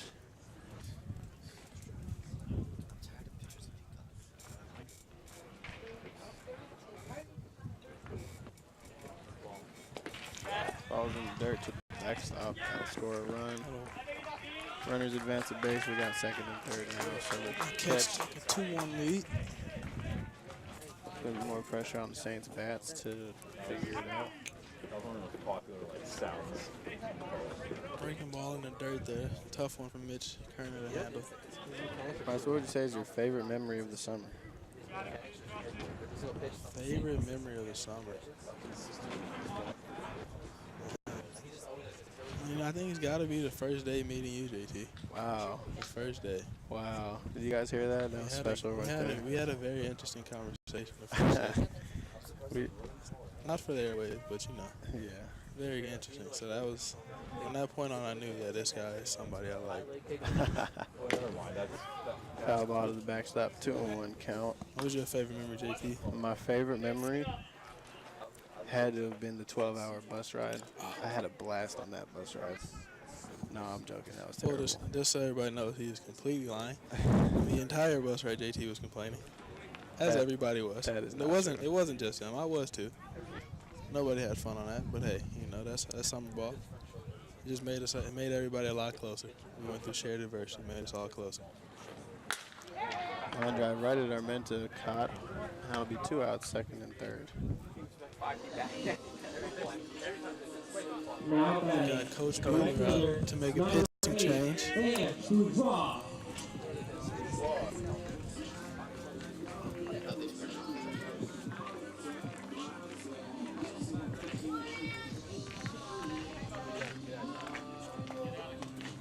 Looks like we've got a left-handed knuckleballer, Jackson Bond, coming into the game.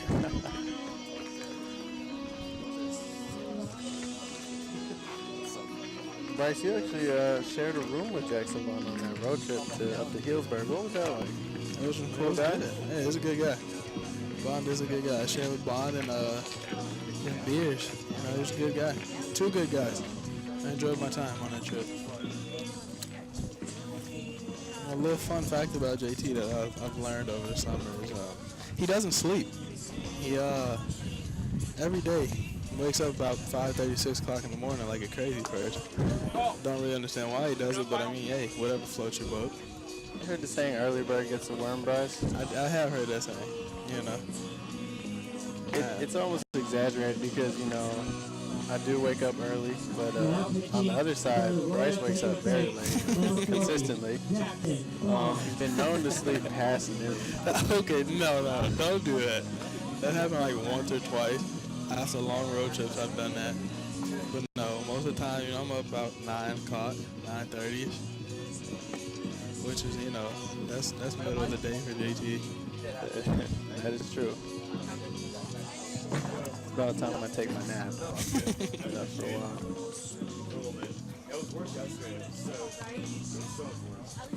Bryce, what's your major at Notre Dame? I am a management consulting major. Interesting. What do you want to do after baseball? I really don't know yet. I want to do something in sports. So I've thought about possibly going to law school to get my law degree, become an agent, or become a financial advisor for athletes. That's probably what I think I most want to do right now. So we'll see what happens. But hopefully I can continue to play baseball for a couple years after college. What's your major? Communications. What are you going to do with that? Communicate a little bit? With that, yes, I'll learn how to communicate for one. After baseball, which I'd like to play for as long as possible. I'm very interested in fashion design, so I would like to design my own clothes. Everybody, JT's got a clothing line coming out soon. Everybody Yes, I'm not allowed to promote it though, unfortunately, due to NCAA Yeah, I probably shouldn't regulations. talk about it either. I might get in trouble too. But I'll leave it at that. I'm very into designing, so I would like to do something in that field. Yes, JT has a very special style that not many people could pull it off, including me. But he does, and it works for him. Appreciate that, Bryce. No problem, buddy. No problem. Real recognize real, you know what they say. Absolutely. Always. Here we are with Bond. As Bryce mentioned, is actually a lefty knuckleballer. Ball one low. Got 2 outs. Unfortunately, Saints fans, that means we only have 1 out left with you guys. Before we head out, I just want to give a shout out to all the interns here. They've done great work for us all summer long. They've done a lot of different things that we probably wouldn't want to do, and they do it for us. So they help out a lot. This wouldn't be possible without them. Behind the scenes with minimal recognition, so definitely a shout out to them. Absolutely. However, if you guys do think that we're better broadcasters, you can hop on Instagram, Let 'em the know. Saints official account know, and we'll be back sometime. We'll be back. Well, we only got one more game, so But we could do it again tomorrow. if you guys I'm enjoy down. This. if you guys want us back, just let them know. I'm down. We can do the whole game. Bond throws a strike in there on the 3-0 count, so we got a 3-1 count with 2 outs, 2 men on. The Saints trailing 2-1. Got 3 errors. That's kind of plagued us all season long. Yeah, not good when you have the same amount of hits and errors. No, not really. But it's still a one-run ball game. Fouled off to the back of the screen. We got a full count here. See if Bond goes with his knuckleball or wants to surprise the hitter with a fastball. I'm going to guess knuckleball. Fun fact about Jackson Bond is his arm is actually made of rubber. He has been known to spend entire games throwing knuckleballs against the fence. I think at this point, all the pitchers are tired of playing catch with him because he doesn't always know where the ball's going, which is the case with all knuckleballers. Number 34. Their job, as Bond said, he's pretty good at is eliminating the spin. And once you do that, the ball can kind of go any direction. So, definitely admire the work, though. He's always out there, even when he's by himself, putting in work. As he gets a ground ball in the 6th hole, and now get through, Score 2 runs. Giants now trail 4-1. And there goes Danny Jones scoring again. Yeah, he did a lot of that when you were catching balls. I remember calling him even stealing a base on you. He did not steal a base. Yeah, he got a pretty good arm. He was back in high school, as Bryce may have mentioned once or twice. Everybody notice how the only time football is mentioned is when JT mentions it and not I. I think play JT football? is jealous. Did you play football? You see, there he goes asking me about it again. Did Yes, you? I did play football. Where, in high school? In high school, I did play football, yes. Big man on campus, huh? Nah, not me. Sure about that? Yeah, I'm sure about that. It's weird how you say completely different things on camera than off camera. I'm not on camera, JD. You know what I mean. I don't know if I do. We got people listening, not just me. Bond throws a knuckleball in, pop up to the shortstop. Amenta battling his son, and he'll make the play. That's the 3rd out of the inning. That means our time is up, so I want to thank everybody for listening. Thanks, JT, for being on with me, Yeah, man. thank you, Bryce. Let us know if you like our commentating a little bit better. I'll be back tomorrow.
Leading off the top of the 6th. Welcome back to the broadcast. My name is Stephen Baltier. My partner with me, Anthony Alejandro, is back on the call. That was John Thomas and Bryce Gray there in the entire 5th inning. Now I am back on, so tough luck for everybody. At the plate right now is going to be Tristan Peterson as he digs in now. First pitch is a curveball in there for a strike from the new pitcher for the SoCal Catch. Number 10, Taid Haydinger. So talking about names, Anthony. It's a nice one right there. Fastball is fouled off down the first base line, off the netting, so 0-2 the count on Peterson. Haydinger is his legit last name. I think they call him Dinger. Call him Dinger. I think they call him that on this team. I would think so. Hey, Ding. Yeah. The mascot for the Colorado Rockies. Dinger. I would just be like, hey, Ding. You know what I mean? Like, hey, Ding. Sorry, I'm stupid. Okay. The curveball is high and inside, so a 1-2 count now here on Peterson. Haydinger on the mound for the SoCal catch. Fastball, excuse me. Swung and missed right there by the curveball in the dirt. So down goes Peterson. That is his third strikeout so far this afternoon, so he has the hat trick. Now it's to make way for Cooper Williams, the cleanup hitter for the Arroyo Seco Saints.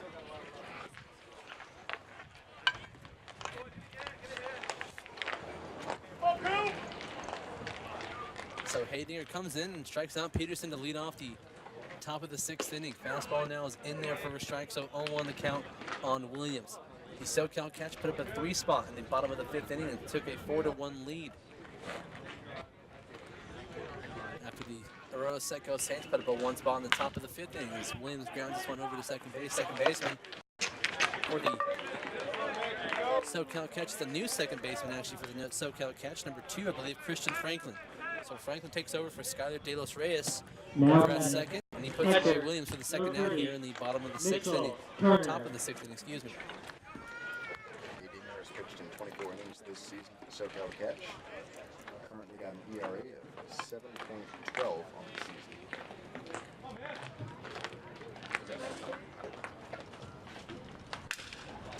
Kernick snaps his bat there as Haydinger bombs the ball, throws it over to first base to retire the side. So 1-2-3 inning for Haydinger. Down go the Saints in order, and we head to the bottom of the 6th inning. Arroyo Seco Saints 1, SoCal catch 4. You're listening to the Arroyo Seco Saints broadcast. We have a second player to wrap up the season with the main. All right. This is Argo.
The bottom of the 6th inning for the catch. Welcome back to the broadcast. My name is Steven Valentino. Alongside me, Anthony Alejandres. SoCal catch for the Arroyo Seco Saints 4-1 here in the bottom of the 6th inning. Leading off for the SoCal catch is Miguel Abascal, the DH. On the mound for the Arroyo Seco Saints. Took over in the last inning for the Saints is Jackson Bond, the knuckleballer, the left-hander. He comes out for his second inning of work. Abascal now digs in. Abascal so far this afternoon 0 for 2 with a strikeout and a fielder's choice over to second base. Got an RBI though in the afternoon, so right spot is Bond's fastball is fouled back by Abascal, so 0-1 the count on Miguel Abascal. On deck is the first baseman Jacob Nemeth. Anthony, what is he?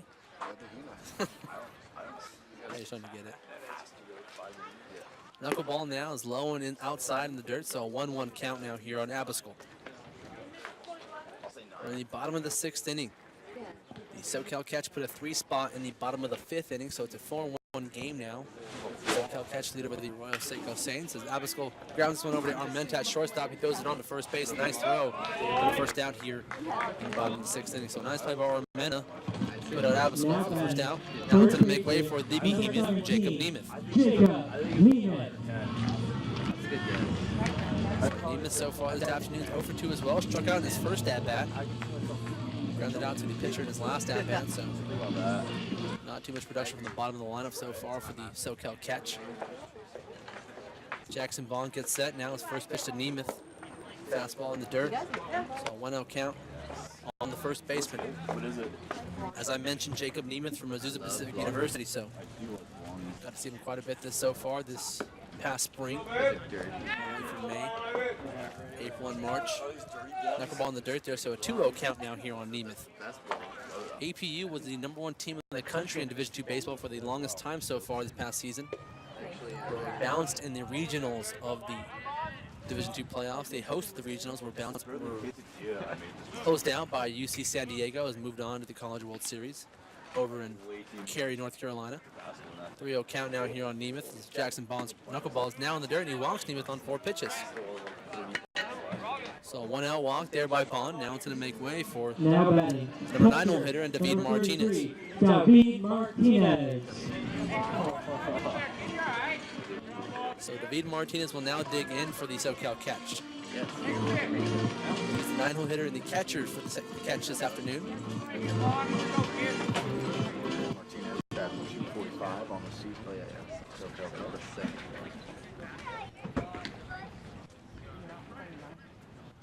So Bond gets set, looks over to Nemeth at first base. Pretty small lead so far as the knuckleball is grounded over to third base. Colin Shepard unable to get there. That ball is ferried down the left field line. Nemeth will go over to third base on the ground ball, slide in there safely, and over at second base is David Martinez. So a 1-out double by David Martinez puts the SoCal Catch back in action. Runners in scoring position, only 1 man out in the top of the lineup, and Daniel Jung. Left fielder, number 41, Daniel Jung. Daniel Jung will now come up to bat for the SoCal Catch. He's 2 for 2 so far this afternoon with 2 singles, a single into center field and a single into right field in his second at bat. So the most productive hitter for the Catch will now dig in. And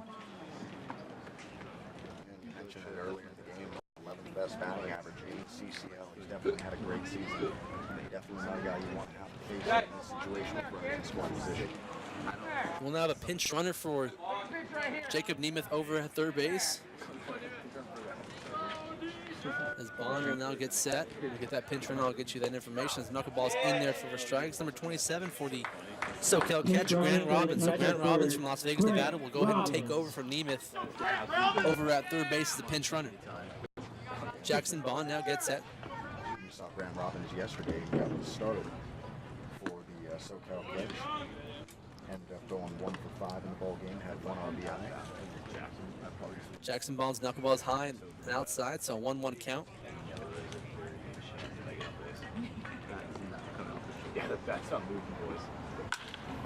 Jung grounds that one back up the middle. That's going to probably score 2 runs for the SoCal Catch.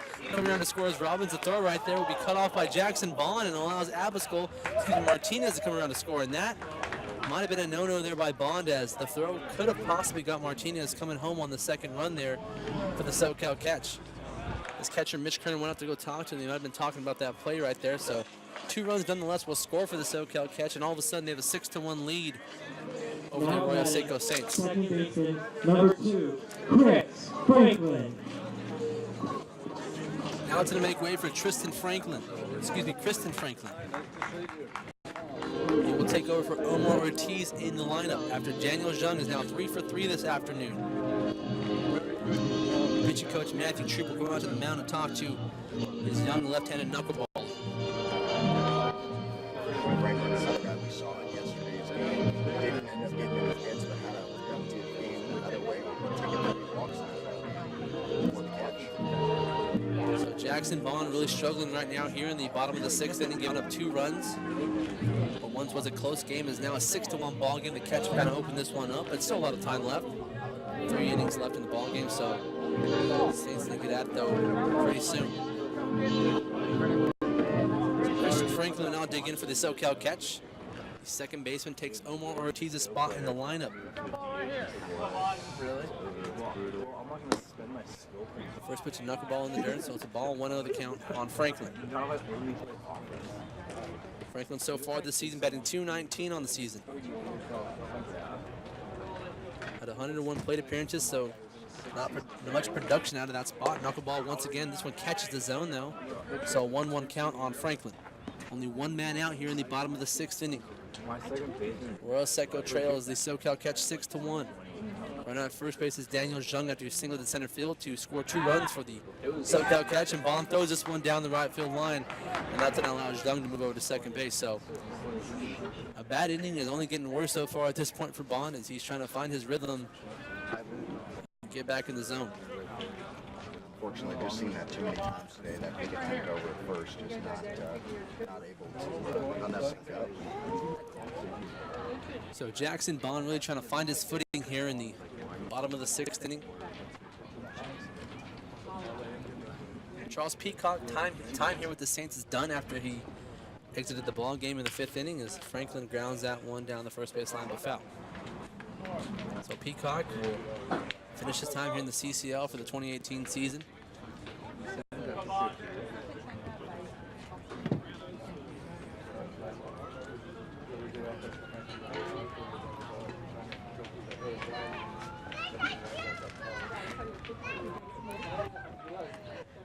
Jackson Baum will now get set though. The 1-2 pitch to Franklin's a knuckleball high and outside, so a 2-2 count on Franklin.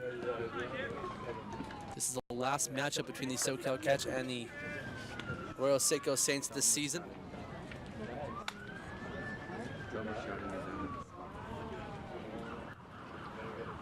Knuckleball once again is high and inside, so the count will now run full on Franklin.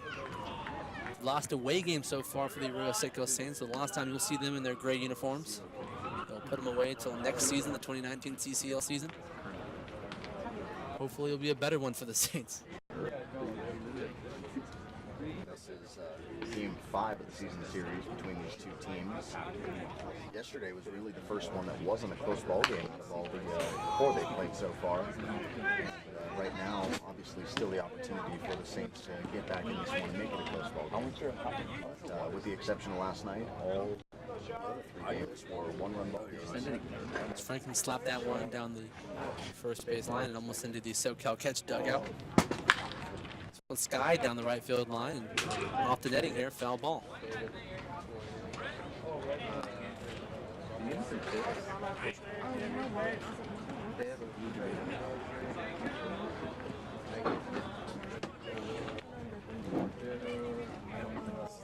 So a full count now here on Christian Franklin, 1 out. Runner at second base. SoCal catch have a 6-1 lead over the Seco Saints, and the knuckleball is inside and for a walk. So Jackson Bond's day is probably going to be done after that walk there to Franklin. We'll go to the bullpen for the Arroyo Seco Saints as head coach Sean Brewer will come out and talk to his young lefty. So Jackson Bond's time here with the Arroyo Seco Saints might be coming to an end here on that final.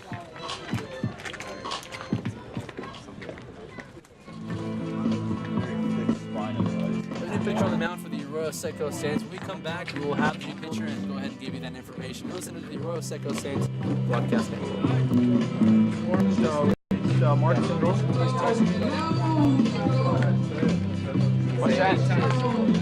What do you think? He said that Mike's Let's do it. I was listening to it earlier when Bryce and those guys were on. They're both different since then. I don't know. Just see what you can do. Okay. Wait, what happened? They said shit, or it sounded like it? It sounded like shit. Can you tune into the broadcast and come back and tell me what it sounds like? Okay. Or actually go on the broadcast and rewind a little bit. I'm gonna pull up right now. Is that okay, or are you saving them? Now pitching for the Saints, number 24, Mark. I think I would go with the problem is too. Awesome. We're gonna I think I know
So welcome back here on the broadcast. My name is Steven Ballatiero. Alongside me, Anthony Alejandres.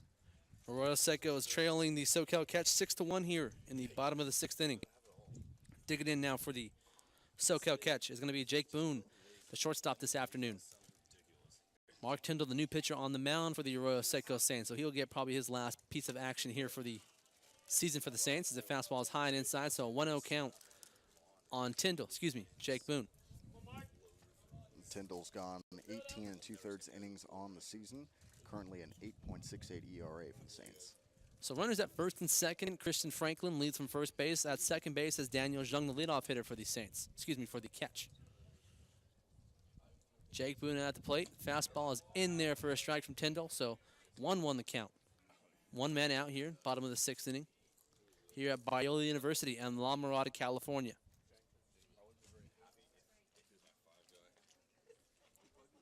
So Tyndall gets set now. Looks over to the runner at Jung in second base. Fastball is in the dirt there. Nice block by Kerner. So a 3-1 count now here on Boone.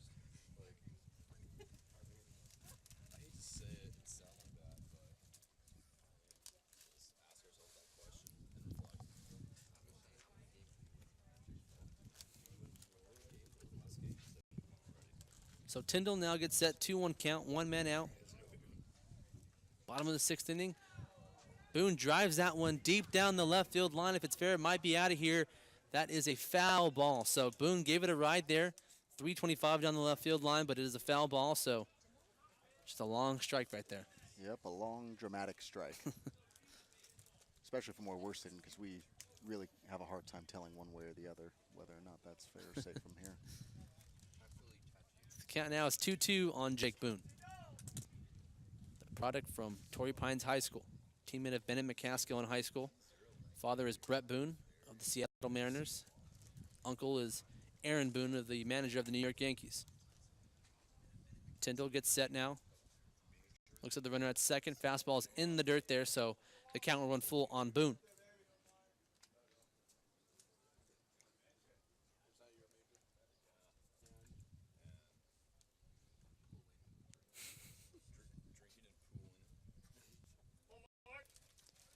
So Tyndall trying to work his way out of the jam. Runners at first and second, only one man out. Bottom of the 6th inning. Arroyo Seco is trailing 6-1 to the SoCal Catch. Jake Boone at the plate. Charles Peacock went 4 2/3 innings. Jackson Bond came in to relieve. Was pulled after one out, and Gabe Chavez gave the sunlight call there at second, but Tyndall unable to pick that up in time.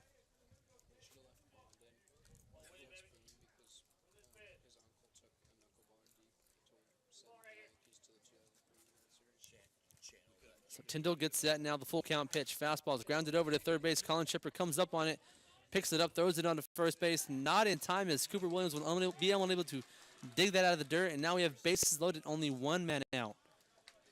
And that's going to bring up the right fielder, Ange Bourgeois. Unfortunately, those are the kind of plays that happen when you're having an inning like that, you know. Locates the ball just by third base, but not enough time to get the out there. Makes the throw, just not enough time to get the out at first. When it rains, it pours. So Ange Bourgeois will now dig in. Only one man out. Bases are loaded. SoCal Catch leads 6-1 over the Arroyo Seco Saints. Bourgeois is actually a catcher listed on the roster for the SoCal Catch, but he's playing right field this afternoon. So a little bit of a utility player so far for the Catch this season. Tyndall gets set now in a little bit of a jam. Runners at every single base, nowhere to put anybody. And Bourgeois skies this one high down the left field line. Shepard goes over, and that one's going to get out of play, foul. So 0-1 the count on Bourgeois. Long couple innings for the Saints here defensively for the last 2 innings. Unfortunately, it's a thing that's hard to avoid in the CCL, scoring runs. Bourgeois hit a soft line drive over to shortstop in his first at-bat and grounded over to second base in his second at-bat.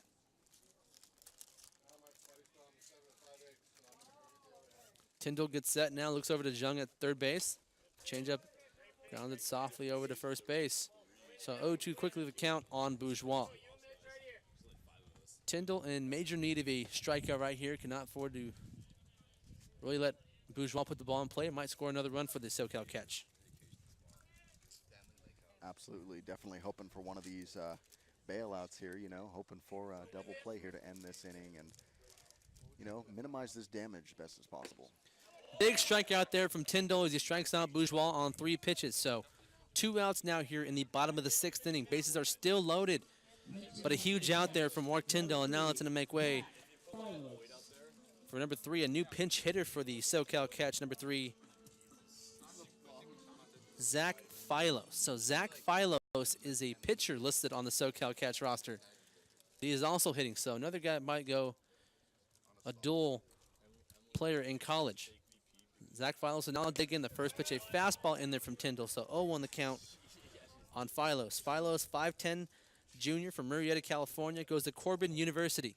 Not the Corbin that Colin King, I believe, goes to on our team. Tyndall, soft liner back to Tyndall for the final out here. So Tyndall does his job, does not give up a run. 3 runners left on base, no runs there in the bottom of the 6th inning. We'll head to the top of the 7th inning. Arroyo Seco 1, SoCal Catch 6. You're listening to the Arroyo Seco Saints Broadcast Network.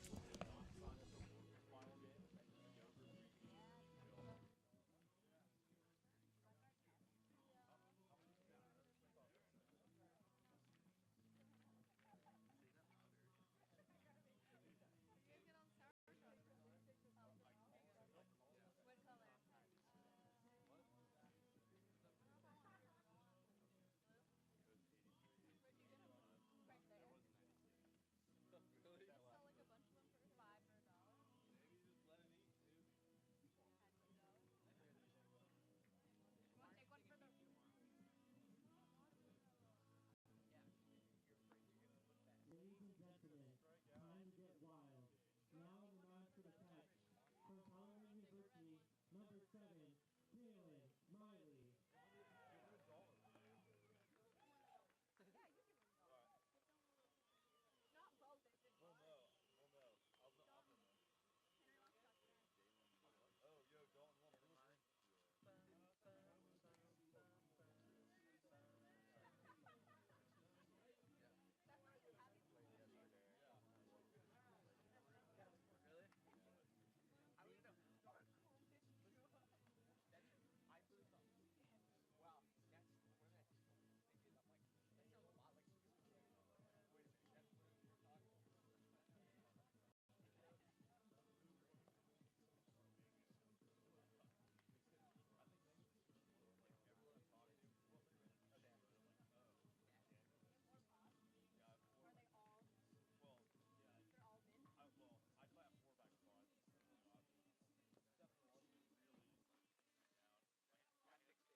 Welcome back to the broadcast. My name is Stephen Baltier. Alongside me, Anthony Alejandrez. Arroyo Seco is trailing 6-1 over the SoCal Catch. New pitcher on the mound for the SoCal Catch. Anthony, go ahead and give us a little bit of information about the new pitcher for the SoCal Catch. So Dalen Miley is on the mound now for the SoCal Catch, and that may sound familiar because he was in the ball game yesterday, but in right field for the Catch. And so right now on the mound for them, he's pitched 8 2/3 innings on the season. Got an ERA of 4.15. And as I said yesterday, out in right field, ended up going 1 for 3 in the ball game, and took 1 walk in the game. At the plate right now for the Saints is Angelo Armenta, so he will dig in, trying to get the Saints going here in the top of the 7th inning. Saints are running out of opportunities in this ball game. He softly pops this one over to shortstop Boone. Shades underneath it for the first out here in the top of the 7th inning. I mean, the game really doesn't mean much at this point for the season for the Arroyo Seco Saints, but if you don't want to finish in dead last and you want to have some pride and get maybe that, you said that 6th place spot over the Academy Barons, I mean, there is something to play for here if you are the Saints. Absolutely, and by the look of things in the standings, it looks as if the Saints will be able to stay ahead of the SoCal Catch to finish out the season. However, you don't want to necessarily lose the season series to them. Not that as you said, they can't move up much further on the season, but certainly, you want to come in here and get a win, your last road game of the season. Now digging in for the Arroyo Seco Saints is Gabe Chavez, the second baseman. He will dig in for another at-bat as Miley gets his sign out and he gets set. The 0-1 pitch now to Gabe Chavez is a fastball in there for a strike, so 0-2 the count quickly on Gabe Chavez.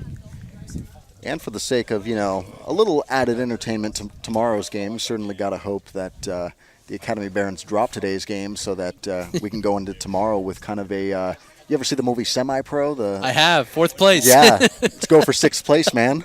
The Pasadena Mega Bowl tomorrow. Pasadena Mega Bowl. The Brookside Mega Bowl. Yeah, there we go. That sounds better. The Brookside Mega Bowl, We're going to fire off a cannon for whoever wins. The trophy's going to be 10 feet high. It's going to be good stuff. Brookside Mega Bowl, dude. Good old Jackie Moon. Yep. What a promoter. The best promoter that the world has ever seen, dude. Gabe Chavez, 0-2 count. One out here in the top of the seventh inning. Miley's pitch is a fastball in the dirt and bounces right in front of the plate. 1-2 the count on Chavez now. Flint, Michigan Mega Bowl. Yeah. One of the most iconic, probably, awards in fake sports history. Yeah. If anything, I think he changed the history of the ABA. I think that stuff is real now. That is actually a true, right? He actually is, he made it true what happened to the ABA. Yeah. Downtown Funky Stuff Malone, yeah. The best player on these semi-pros. Coffee Black. Coffee Black. Change up in the dirt there from Miley, so a 2-2 count on Gabe Chavez. Yeah, a little bit of suspense there right now as the Saints are trailing the Academy Barons half a game for sixth place in the CCL standings. So, it's one going thing, for sixth place. It's one thing we're missing on this team, those nicknames like that. I mean, they had, Sugar Dunkerton. Sugar Dunkerton, Downtown Funky Stuff Malone. Scootsy. And then you had Ed Monix, yep. The absolute all-time coach. Chavez fouls that one back. Count remains 2-2, one man out. Top of the seventh inning, SoCal Catch lead the Arroyo Seco Saints 6-1. The Arroyo Seco Saints. Flint, Michigan. Flint, Michigan Mega Bowl, dude. What a shame that before games we don't have our guys practicing choreography in the outfits like he had. Halftime. Yep. We should have a Chavez fouls that one down softly down the third baseline. We should have probably have Gabe Chavez wrestle a bear. Yeah. The seventh inning stretch or something. The buffest guy hands down on our team probably. Yep. Going to be a little, before the end of the season, a little promotion. It's going to happen right before midnight. Seventh inning stretch, little Gabe Chavez wrestle. He will wrestle a bear live. Yep. If you're a kid, go in your mom's purse, pull out $5, and go on over to Jackie Robinson Field at Brookside Park. If you're a kid, you slide into your mom's bed at night and you grab about $5 out of your mom's purse. Full count now here on Gabe Chavez. One man out, top of the seventh inning. Dalen Miley on the mound for the SoCal Catch. Fastball, and Chavez did go around, says the home plate umpire, for strike three. So Chavez down on strikes. Two men out, top of the seventh inning, and now it's going to make way for the left fielder, Dalton Nay. Like that one too there? Yeah. Going to make way for the left fielder, Dalton Nay. Yeah. I'm on rhymes today, man. Yeah, a little bit of poetry. A little bit of live poetry for you. So Dalton Nay will now dig in for the Arroyo Seco Saints. Two men out in the top of the seventh inning. Miley's first pitch is a fastball in there for a strike, so 0-1 the count on Nay.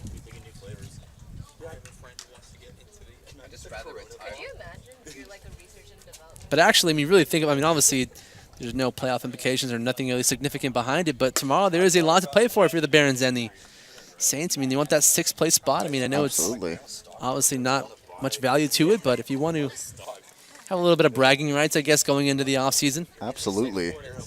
Second team out of the playoffs. Yes, exactly. It's something, Something to improve on, something to build on. Dalton Nay slaps this one over to center field. The center fielder for the SoCal Catch, Wasey Crenshaw, puts it away for the final out here in the top of the seventh inning. So 1, 2, 3 go the Saints in the top of the seventh. We'll head to the bottom of the seventh inning. SoCal Catch 6, Arroyo Seco Saints 1. You're listening to the Arroyo Seco Saints Broadcast Network.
Welcome back here to the Arroyo Seco Saints broadcast.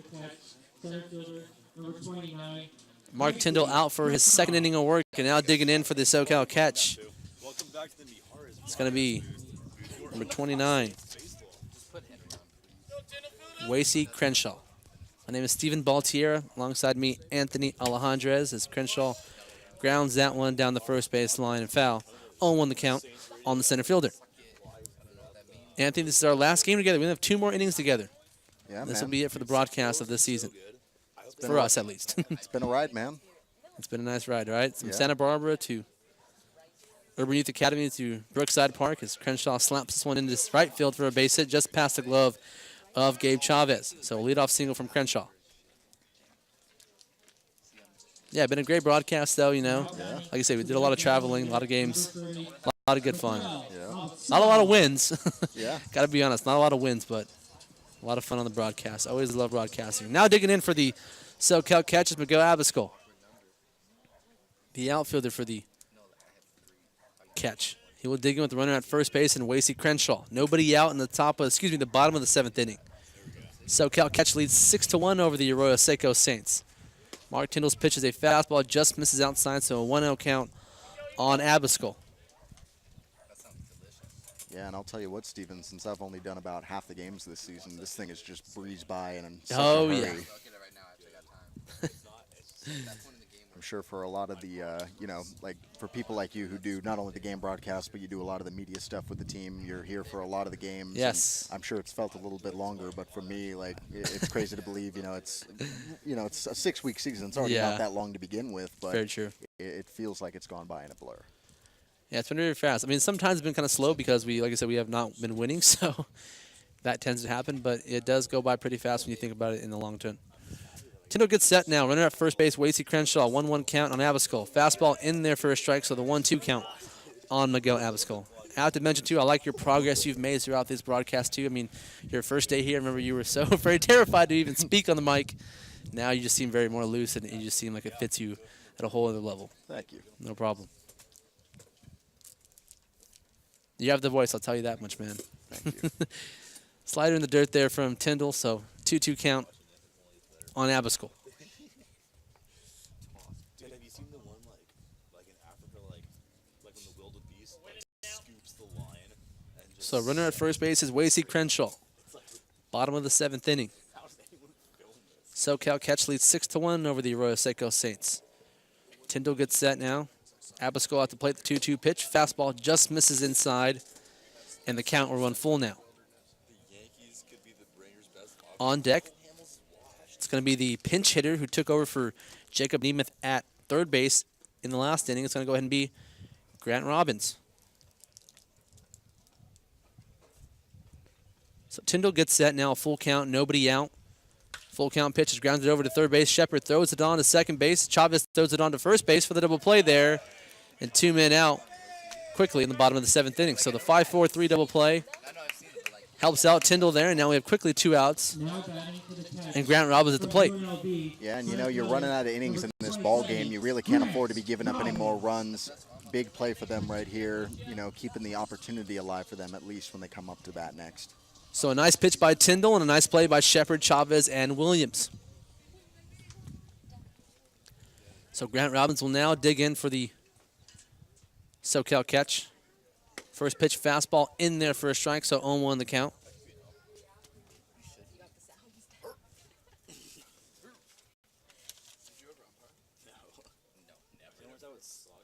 Tyndall gets set now. Fastball inside and low, so 1-1 count on Robbins. Head coach for the SoCal catch is Jonathan Munoz from Whittier, California, so a local kid. Actually went to Diamond Bar High School and ended up going to UC Irvine. Played against him back in my high school days, so I remember all about Jonathan Munoz, pretty good player from Diamond Bar High School as the fastball is high and inside, so 2-1 the count. Munoz has a solid career over at UC Irvine in the Big West Conference. Head coach Mike Gillespie of UC Irvine. So that program's been around for a while. I know Cal State Fulton's kind of been the crown jewel of the Big West Conference, but UC Irvine has kind of been that team that's right behind them as far as stature and reputation. Fastball is outside there, so count goes to 3-1 on Robbins now. Yeah, and lots of good baseball to watch in the Big West Conference. That's one thing that the Big West schools, I think, have been treated to, because unfortunately when it comes to other sports, they haven't really had the success in those areas. But in baseball, like you said, Fullerton, Long Beach State, UC Irvine has its moments. Irvine, I believe, made the playoffs, the College World Series, excuse me, back in 2007, I believe. Yep. They made the College World Series under Dave Serrano, who then went to go coach at Cal State Fullerton after that, and then went to the University of Tennessee. Yeah, I actually remember that College World Series well for UC Irvine. I was actually visiting Southern California a long time before I even moved out here. Robbins grounds this one over to shortstop. Armenta throws it on to first base for the final out here in the bottom of the 7th inning. So no runs, no hits, 1 hit, no runs. We will head to the top of the 8th inning. Arroyo Seco trails the SoCal Catch 6-1. You're listening to the Arroyo Seco Saints Broadcast Network.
Welcome back to the broadcast here in the top of the 8th inning.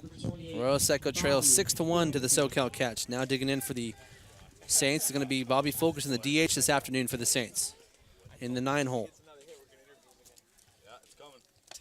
Fulkerson. Tate Smith also attends APU, so another Azusa Pacific player on this SoCal Catch team. I actually don't remember seeing him on the mound for the Cougars this past season, as Fulkerson slaps that one into center field for a base hit. So Bobby Fulkerson gets a base hit this afternoon. Leads things off here in the top of the 8th inning and trying to get things going for the Saints. Yeah, this is one of the few extended looks we've had at Bobby Fulkerson this season as far as hitting goes.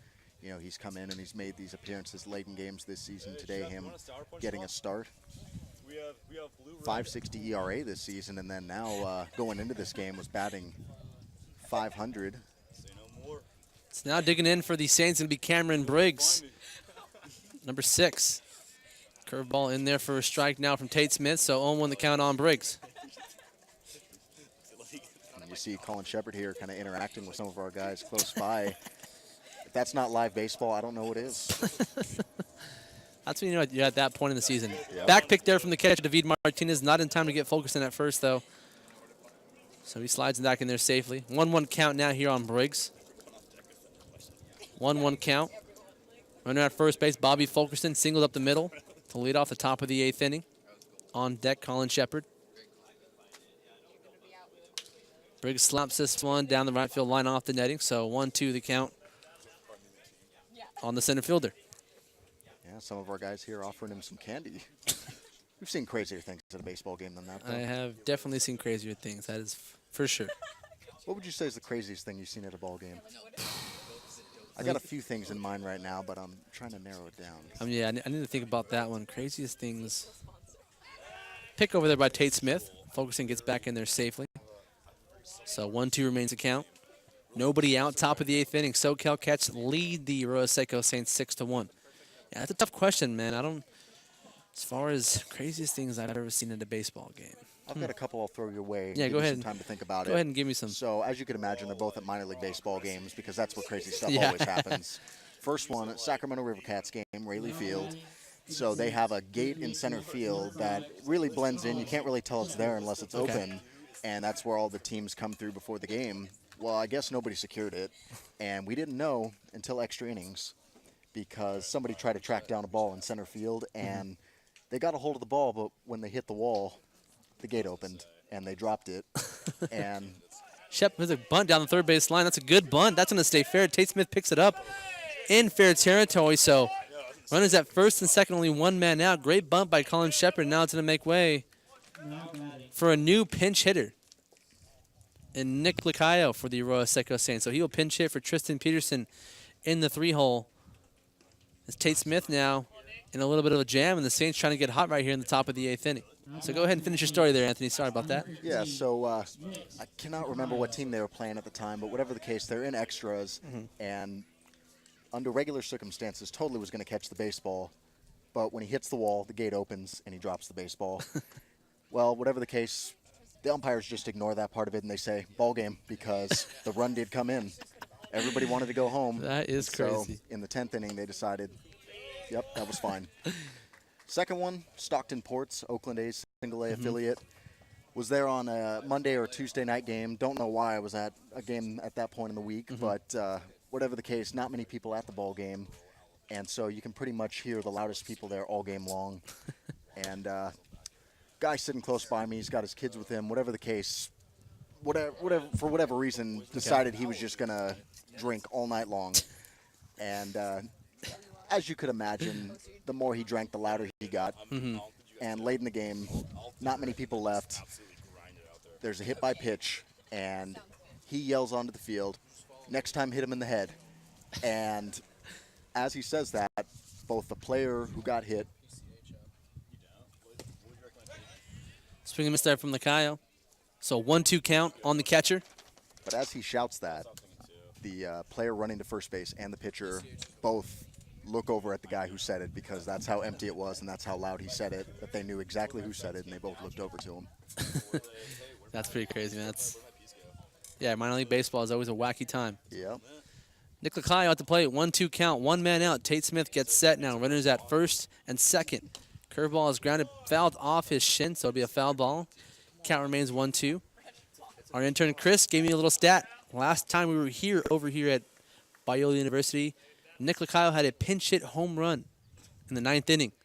Cut it to 6-5 in that ball game. So Chris, thank you for that stat there. As Nick Lacayo once again is pinch hitting in this ball game. Pinch hits for Tristan Peterson here. 6-1 ball game. SoCal Catch lead the Arroyo Seco Saints. Tate Smith gets set. The 1-2 pitch. Curveball swung and missed by Lacayo. And he goes down swinging for the second out here in the top of the 8th inning. So no home run this time. And a big strikeout there for Tate Smith. You know, So, sorry, I go was just ahead. going to say, another great thing that minor league baseball is good for is when you look at those promotional nights and you see Oh, some yeah. of the wacky ones they've got. Now digging in is Cooper Williams, the big first baseman for the Arroyo Seco Saints. Big spot. Runners at first and second. 2 men out. Tate Smith trying to work his way out of the jam. Fastball just misses outside, so a 1-0 count. I have one story I guess you could tell you. It's kind of recent. Not that recent, but Sure. recent for me, I guess. And it's not that big of a deal, but I guess I'm going to say it. It's whatever. Tate Smith right now gets set, though. Big moment. The 1-0 pitch to Williams is skied over down the third baseline and foul. So back my last year at my junior college back in 2014. I was there. I pitched the night before. We were playing Riverside Community College, Riverside City College, back-to-back nights. I pitched on a Tuesday night, pitched about 4 innings. Yeah. So I was not expecting to pitch on a Wednesday night. That was the next game we played them. 7 o'clock start time is usually the start time of that game as Tate Smith gets set now. 1-1 count on Williams, 2 men out. Drills this one up the middle for a base hit. Coming around third base is Bobby Fulkerson. He will score on the base hit. Staying at second base is Colin Shepard. So Cooper Williams drives in another run for the Saints. And the score now is 6-2. The SoCal Catch lead Arroyo Seco. So the Saints are kind of chipping away now. And now it's going to bring up the catcher in Mitch Kerner. So Williams with the big 2-out RBI. Cuts the deficit to 4. But anyways, back to the story. So I pitched Tuesday night about 4 innings. Wednesday night we played back-to-back against Riverside Community College. Not expecting to pitch, so I had my turf on. Wasn't really going to play. Whenever it is what it is. So that game goes along. It's about a 2-2 ball game all the way through. Used about 6 pitchers throughout that ball game. Really close ball game. This is a tight ball game, a conference rival. So you want to win this game. Yeah. Someone you want to beat. Comes the 9th inning, right? We use about 7 pitchers in that ball game. We have no pitchers left. We go to the 10th inning. Nobody left out there. So coach tells me, hey, can you give me at least 2 or 3 innings? I said, you know what, coach, it's fine. I want to pitch. That is what it is. Let's make it happen. Tate Smith's fastball is high and outside, so a 2-0 count on Kerner. So I start getting hot, getting ready, not expecting to pitch, go out there, pitch, right? It's about 10:30 at night, 11 o'clock at night now. It's about 11th inning, go out there and pitch. 11th inning, 12th inning, 13th inning, 14th inning. I'm to the 15th inning about 5 innings later. It's almost midnight now. Wow. Midnight here at Mount Sac, and we're still playing a 2-2 ball game. Still tied up. No one's scoring any runs yet. 11:30 by hits. Clock hits midnight. Timers go off on the sprinklers. Timers go off on the sprinklers over at my college. I get absolutely blasted with water on the mound. Yeah. And absolutely gets destroyed. And then that was probably the craziest moment I ever experienced on the baseball field. As the fastball is low and outside. So 3-1 count on Kerner. Yeah, that's a good one. And, you know, kind of just reminds me yesterday when me and Chris were doing the broadcast, we were talking about kind of a crazy occurrence in the Cardinals game yesterday where a no-hitter was interrupted by a fire alarm. Mitch Kerner walks there, so Tate Smith now in a big jam. Bases are loaded. Now the next man up is Angelo Armenta. 2 men out. Arroyo Seco is trailing 6-2 over the SoCal Catch. Head coach, I think, or pitching coach for the SoCal Catch will come out and talk to Smith. And his might be done as there is action right now in the SoCal Catch bullpen. So Smith might be on the hook here. Bases are loaded, only 2 men out. Angelo Armenta in a big spot for the Saints. But yeah, man, that was the craziest moment from my experience. The game ended, right? So what exactly happened, right? So I was pitching that night, right? So runners are at first and second in the 16th inning. Sprinklers go off. Can't turn them off. There's no one on the campus ground at all. The gates are locked, so you can't turn off the sprinklers. So we had to postpone the game. Coaches, the umpires, so you know, game's postponed. I had a 2-1 count on the hitter. Runners at first and second, 2-1 count on the hitter. Postpone the game. A week later, we played RCC at their place. We had a full game to play them. We had to finish that game first. So the next week, next Tuesday, we come and play RCC, Riverside Community College. We're playing them. And we resumed the game with runner at first and second and a 2-1 count on the same hitter. And I was pitching on them. So that was literally how the game got solved. We ended up losing the game. I gave a base hit, so shockingly. Tate Smith gets set now on the first pitch to Angelo Armenta. A fastball in there for a strike, so 0-1 the count. So, yeah, the count, literally, we had to resume everything the way it was a week later and end up losing the ball game to Riverside Community College. So That kind of reminds me, do you know what the longest... Armenta grounds this one over to shortstop. Boone picks it up, throws it over to second base to retire the final out. So 3 runners left on base on 3 hits, but the Arroyo Seco Saints score 1 run. We'll head to the bottom of the 8th inning. Arroyo Seco trails 6-2 to the SoCal Catch. You're listening to the Arroyo Seco Saints Broadcast Network.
We pick things up now here in the bottom of the 8th inning. Arroyo Seco trails 6-2 to the SoCal Catch here at Biola University. The final away game of the season for the Saints.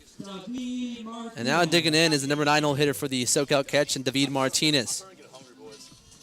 Saints only have one more at-bat left in this game. They scored 1 run in the top of the 8th inning to cut the deficit to 4. Still have a large mountain ahead of them if they ever go 1-2-3 in this inning. So David Martinez now digs in for the Catch. Mark Tyndall still on the mound for the Saints.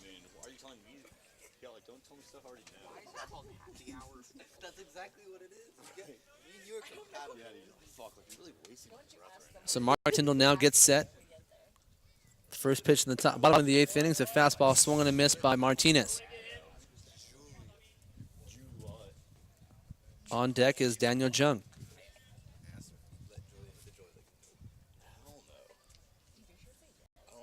So Tyndall gets set now. The 0-1 pitch now to Martinez is a fastball on the inside corner for a strike, so 0-2 the count. Tyndall looked pretty good so far in this ball game. Has pitched 2 complete innings so far. I just want to know how you learned it. No, I have nothing. Had a big bases loaded jam that he got out of in the 7th inning. Fastball's in the dirt there, so 1-2 the count on Martinez. I was reminded when you shared your story about the suspended game that you guys had to finish up later on. Longest professional baseball game, 33 innings, minor league baseball, long time ago. This was 1981. Martinez grounds this one fair down the third baseline and past Shepard. Martinez rounds first base. He will head to second base. His shin guard comes off there, and he slides almost a little prematurely. He will head to third base as the ball gets past the second baseman and Gabe Chavez. So David Martinez with an absolute awkward slide over at second base. And if that ball is caught cleanly by Chavez, it might be the the absolute highlight of this ball game on that terrible slide by Martinez at second base.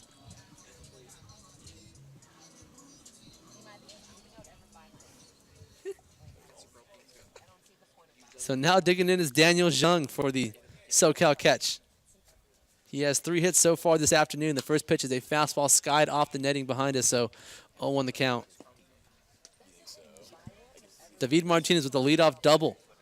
Reaches third base on the air by Chavez. That was one of the worst slides I've ever seen in my life, I have to say.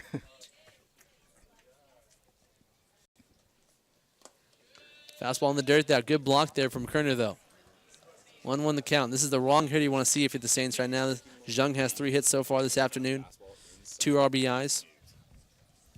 Pretty much a standard game for Daniel Jung. Yeah. I think he got out one time, so it's kind of a bad game if you put it in that terms. Yeah, that's true.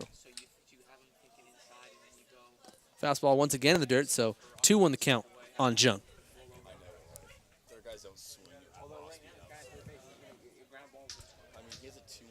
Standing at third base is David Martinez.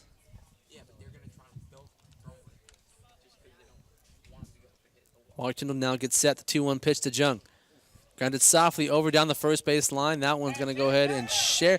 That's right on the line, I believe. That's a fair ball. He tags out Jung for the first out there, so that ball stayed exactly on the chalk line.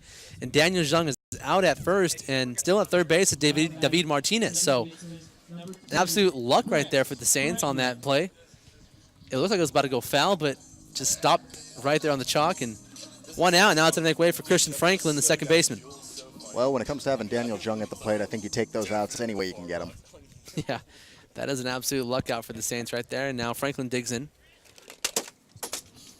It's Tyndall now. First pitch to Franklin in the dirt. Nice block by Kerner once again. Kerner's been working pretty good so far behind the plate all day and had some solid blocks and saves a couple runs so far for the Saints.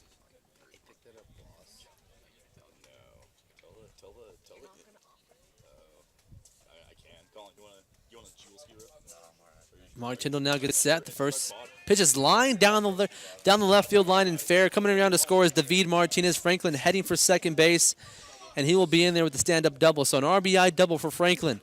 He scores the 7th run of the ball game for the SoCal Catch. And now the deficit is back to 5 for the Arroyo Seco Saints in this ball game. Head coach Sean Brewer will now head out to the mound, and Mark Tyndall's night might be done. His season might be done for the CCL season as far as Tyndall is with the Arroyo Seco Saints. Yeah, he said to have like an approachable nature. See here on the screen, sun going down here. Obviously, we still got quite a bit of time until the sun will be absolutely down, but just kind of a interesting atmosphere for a game, just being that this is the only team that games usually start about 4:30 for if you're playing here in La Mirada. Most other teams are either playing an early afternoon game or, like us, a 6:05 start. So Tyndall's day is done. His season probably done for these Saints so far. The new pitcher on the mound for the Arroyo Seco Saints is going to be the man who had a single in the last at-bat, and Bobby Fulkerson. So the DH will also get some action on the mound to try to close out this ball game for the Saints, or close out the 8th inning. Try to put some runs across in the top of the 9th inning. We'll be right back. We'll take a quick break here on the Arroyo Seco Saints Broadcast Network.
We're back here in the the bottom of the 8th inning. SoCal Catch lead the Arroyo Seco Saints 7-2 here. After putting across a run here in the bottom of the 8th inning, the deficit is at 5, and the Saints only have one more at-bat left here. Their last at-bats on the road this season. Runner at second base for the SoCal Catch. Fulkerson, the new pitcher. Bobby Fulkerson, the new pitcher on the mound for the Arroyo Seco Saints. He just got finished, hit a base hit in his last at-bat. First pitch is a changeup in the dirt, so 1-0 the count on the hitter for the SoCal Catch, and Jake Boone. Where's the mustache? So the mustache got shaved off about a couple days ago. It's no longer part of Fulkerson. What a shame. What a shame, I know. You kind of identify him now with that. Absolutely. 5.60 ERA on the season for Bobby Fulkerson. Maybe the last time we see him pitch this season. Not necessarily the last time we see him hit, as we did today, as he could see him in the lineup tomorrow. Possibly he will be in the lineup tomorrow. Fulkerson gets set now, looks over to the runner at second base. The 1-0 pitch is a curveball in there for a strike. So 1-1 the count on Jake Boone.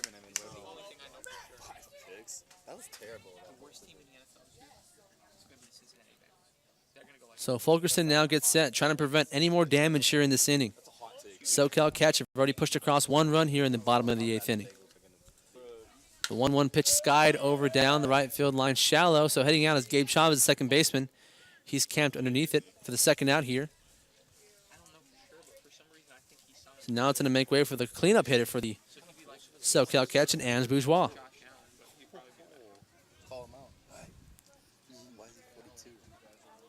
Now batting for the Catch. Number 42, Connor Lucinski.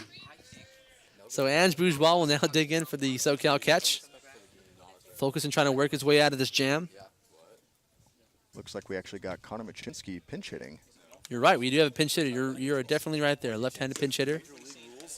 Saw him pitch yesterday for the SoCal Catch. another pitcher listed on the roster for the SoCal Catch that also hit. So a lot of guys on this team that both are dual way threats. Fulkerson gets that now. The 0-1 pitch is a fastball, a curveball in the dirt. Kerner gets past him, throws it over to third base, but not in time. It's kind of high there to Shepard. So Ryan Watkins got the start yesterday for the SoCal Catch. Ended up giving up a lot of hits early in the ball game, only able to get 2 outs before he was pulled. And Connor Machinsky was the next pitcher brought into the game for the SoCal Catch. Ended up going 1 2/3 innings in the ball game yesterday. So Mushinski now at the plate, 1-1 count. Runner at third base, 90 feet away, 2 men out here. Bottom of the 8th inning, curveball in there for a strike. So 1-2 count now here on Mushinski. 7-2 game. The SoCal Catch lead the Arroyo Seco Saints in the bottom of the 8th inning. Biola. Biola. We're here at Biola University in La Mirada, California. The SoCal Catch have 11 hits on the afternoon. Arroyo Seco has 7. Mushinski barely fouls that one down the first base line. If it gets over the bag, it's another run right there for the SoCal Catch. Key thing here in the ball game, the scoreboard shows that the Arroyo Seco Saints have 5 errors in the ball game. That is unacceptable in any fashion.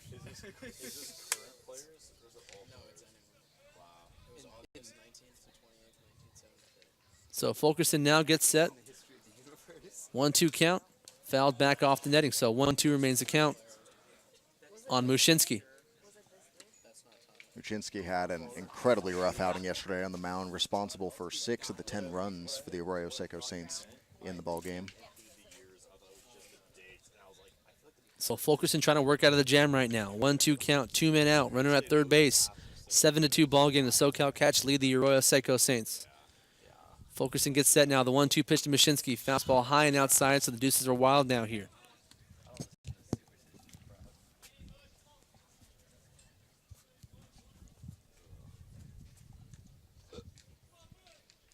So deuces wild. Fulkerson gets set. 2 balls, 2 strikes, 2 men out. 2-2 deliveries, a curveball high and outside, so a full count now here on Mushinski.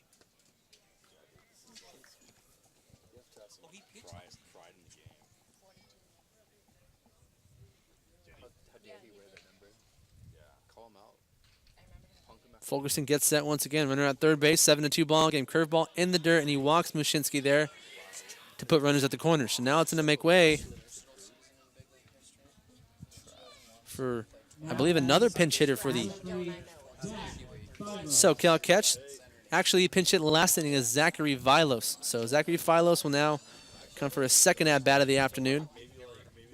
This has got to be one of the rosters that has a lot more players that are essentially two-way players, you know. We see a lot of them here, especially in this inning. I mean, we just talked about it with Connor Muchinsky and then Zach Filos, a guy who we see in some of these games on the mound, and now here pinch hitting late in the game and staying in the ball game. So Fulkerson right now in a bit of a jam. Runners at the corners. 1 ball, no strikes, 2 men out. Bottom of the 8th inning, 7-2 lead for the SoCal Catch. Fastball high and outside. And now Fulkerson's really kind of struggling with his command here in the last 2 batters.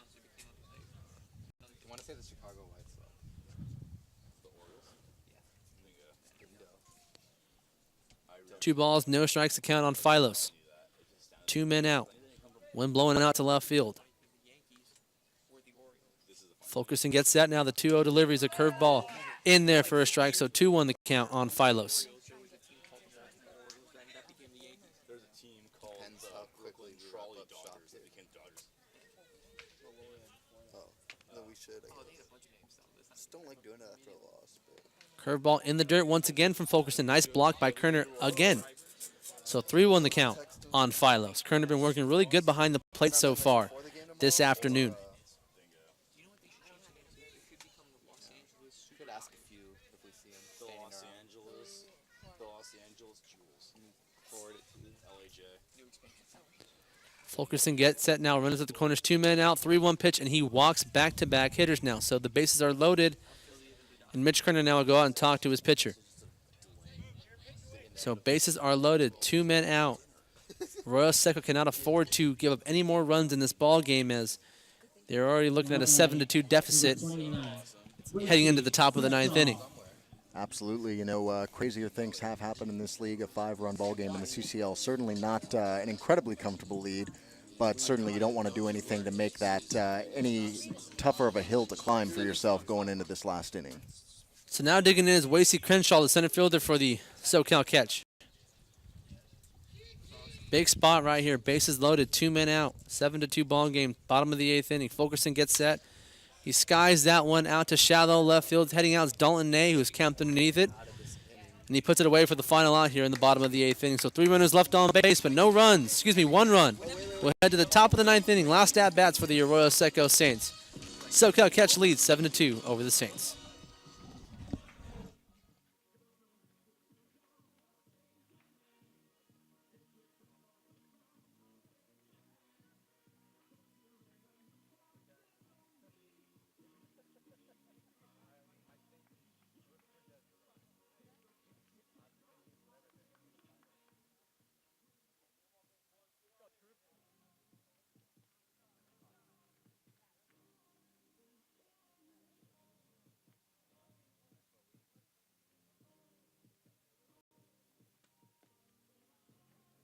Ladies and gentlemen, time to go insane. Now on the mound for your SoCal Catch, number 12, Anthony Mayorga.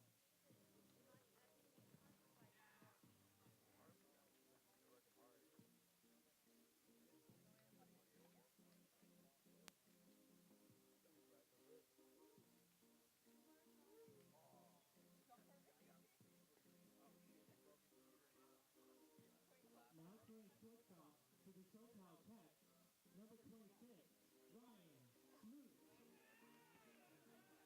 Now playing third base for the SoCal Catch, number 20, Jacob Rogers.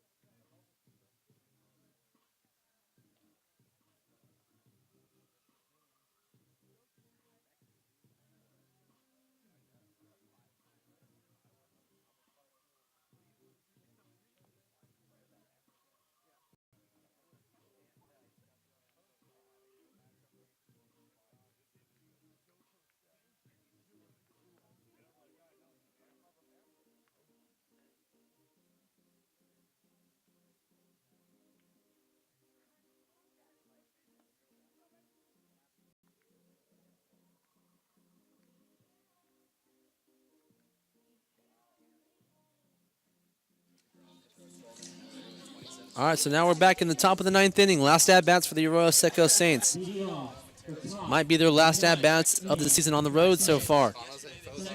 Now leading off for them is going to be Gabe Chavez. New pitcher on the mound for the SoCal Catch is going to be Anthony Mayorga. Yep, Anthony Mayorga, right-handed pitcher for the SoCal Catch. 21 innings pitched on the season for the Catch, 6.86 ERA on the season. Taking over at third base is going to be Jacob Rogers from Las Vegas, Nevada. And at shortstop, taking over for Jake Boone, is going to be their catcher, Ryan Smoot. Mayorga's next pitch is a fastball and it's skied over to right field. Right fielder for the SoCal Catch. Puts it away for the first out here in the top of the 9th inning. for the Saints, left fielder, number 10, Dalton Ney. So one quick, easy out from Mayorga. Top of the 9th inning. Now it's going to make way for Dalton Ney. 7-2 ball game. SoCal Catch lead over the Arroyo Seco Saints. First pitch from Mayorga. Grounds it over to third base. Jacob Rogers picks it up, throws it on to first base. Nice throw there for the second out here in the top of the 9th inning. The Saints are down to their final out. Fortunately, 2 really, really quick outs here to start off this inning. Now batting for the Saints, So now the Saints are down to their final out. And now it's going to make way for the pitcher who pitched in his last inning, Bobby Fulkerson. So 2 men are out in the top of the 9th inning. Bobby Fulkerson will dig in. Saints are trailing 7-2 over the SoCal Catch. Mayorga's fastball just misses outside, so a 1-0 count on Fulkerson. If Fulkerson's able to reach on base, Cameron Briggs is waiting on deck. Cameron Briggs has given us a lot of great at-bats here, especially late in the season. So regardless of how the rest of the game turns out, we'd really like to see him come up to the plate one more time here on the road. So a 1-0 count now here on Fulkerson. Skied over down the third base line, but foul, so 2-1 the count on Fulkerson. If the SoCal Catch hold on to this ball game, they will improve to 9-23 in the CCL standings and 13-24-1 overall this season. 2-1 pitch now, curveball in the dirt, so a 3-1 count now here on Fulkerson. The Saints lose. They will drop to 11-23 in CCL play and 13-25 overall in the season. Heading into their final game tomorrow over at Brookside Park against the Academy Barons. 6 o'clock start time. Fulkerson lines that one into right field for his second hit of the afternoon, so Bobby Fulkerson has 2 hits this afternoon. Single into center field and the single into right field, so getting it done at the plate and also on the mound. Cameron Briggs.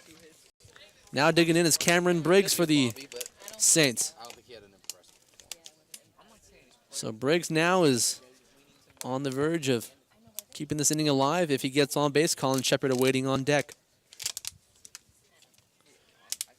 Mayorga trying to close this ball game out. 2 outs, top of the 9th inning. 7-2 ball game. First pitch is a fastball in the dirt to Briggs, so 1-0 the count. Bobby Fulkerson with a 2-out single into right field. Briggs, the player of the game yesterday, certainly could play a big part here in this one and them trying to keep this one alive. Fulkerson gets a nice lead and jump there at second base, but Briggs grounds this one over to first base. Set to the bag in time for the final out here in the top of the 9th inning. So it's a ball game there. Arroyo Seco drops to the SoCal Catch 7-2. The final stat line for both teams. SoCal Catch 7 runs, 11 hits, no errors. For the Arroyo Seco Saints, 2 runs, 8 hits, and 5 errors on the afternoon. SoCal Catch will improve to 9-23 in CCL play and 13-24 in 1 overall. The Arroyo Seco Saints will drop to 11-23 and 13-25 this season. My name is Stephen Baltiera. Alongside me, Anthony Alejandrez. Our final call this season of the CCL season. Anthony, it was a pleasure this past season. What was your thoughts so far reflecting on the Saints overall this broadcast? Well, wish we could have gotten the win today, but as you said, it's been a pleasure calling games this season with you guys, and best of luck to you tomorrow. You and Ryan Osborne got the call for the season finale. Hopefully the Saints can get the win tomorrow against the Academy Barons and win in front of the home crowd. Anthony, best of luck to you going forward, too, in your career, what you plan on doing going forward. It's honestly been an honor calling these games with you over the past month and a half. We went to Santa Barbara, up over here to Biola, over to Brookside Park, all the different destinations we've been at. It's been an honor to call the games and enjoy doing it with you. Right back at you, man. Final score, 7-2. Arroyo Seco loses to the SoCal Catch. Me and Ryan Osborne will be on the final call tomorrow night. 6 o'clock start time at Brookside Park. Arroyo Seco Saints versus the Academy Barons. My name is Stephen Baltiera. Alongside me, Anthony Alejandrez. For the final time this season in the final road game, you're listening to the Arroyo Seco Saints Broadcast Network.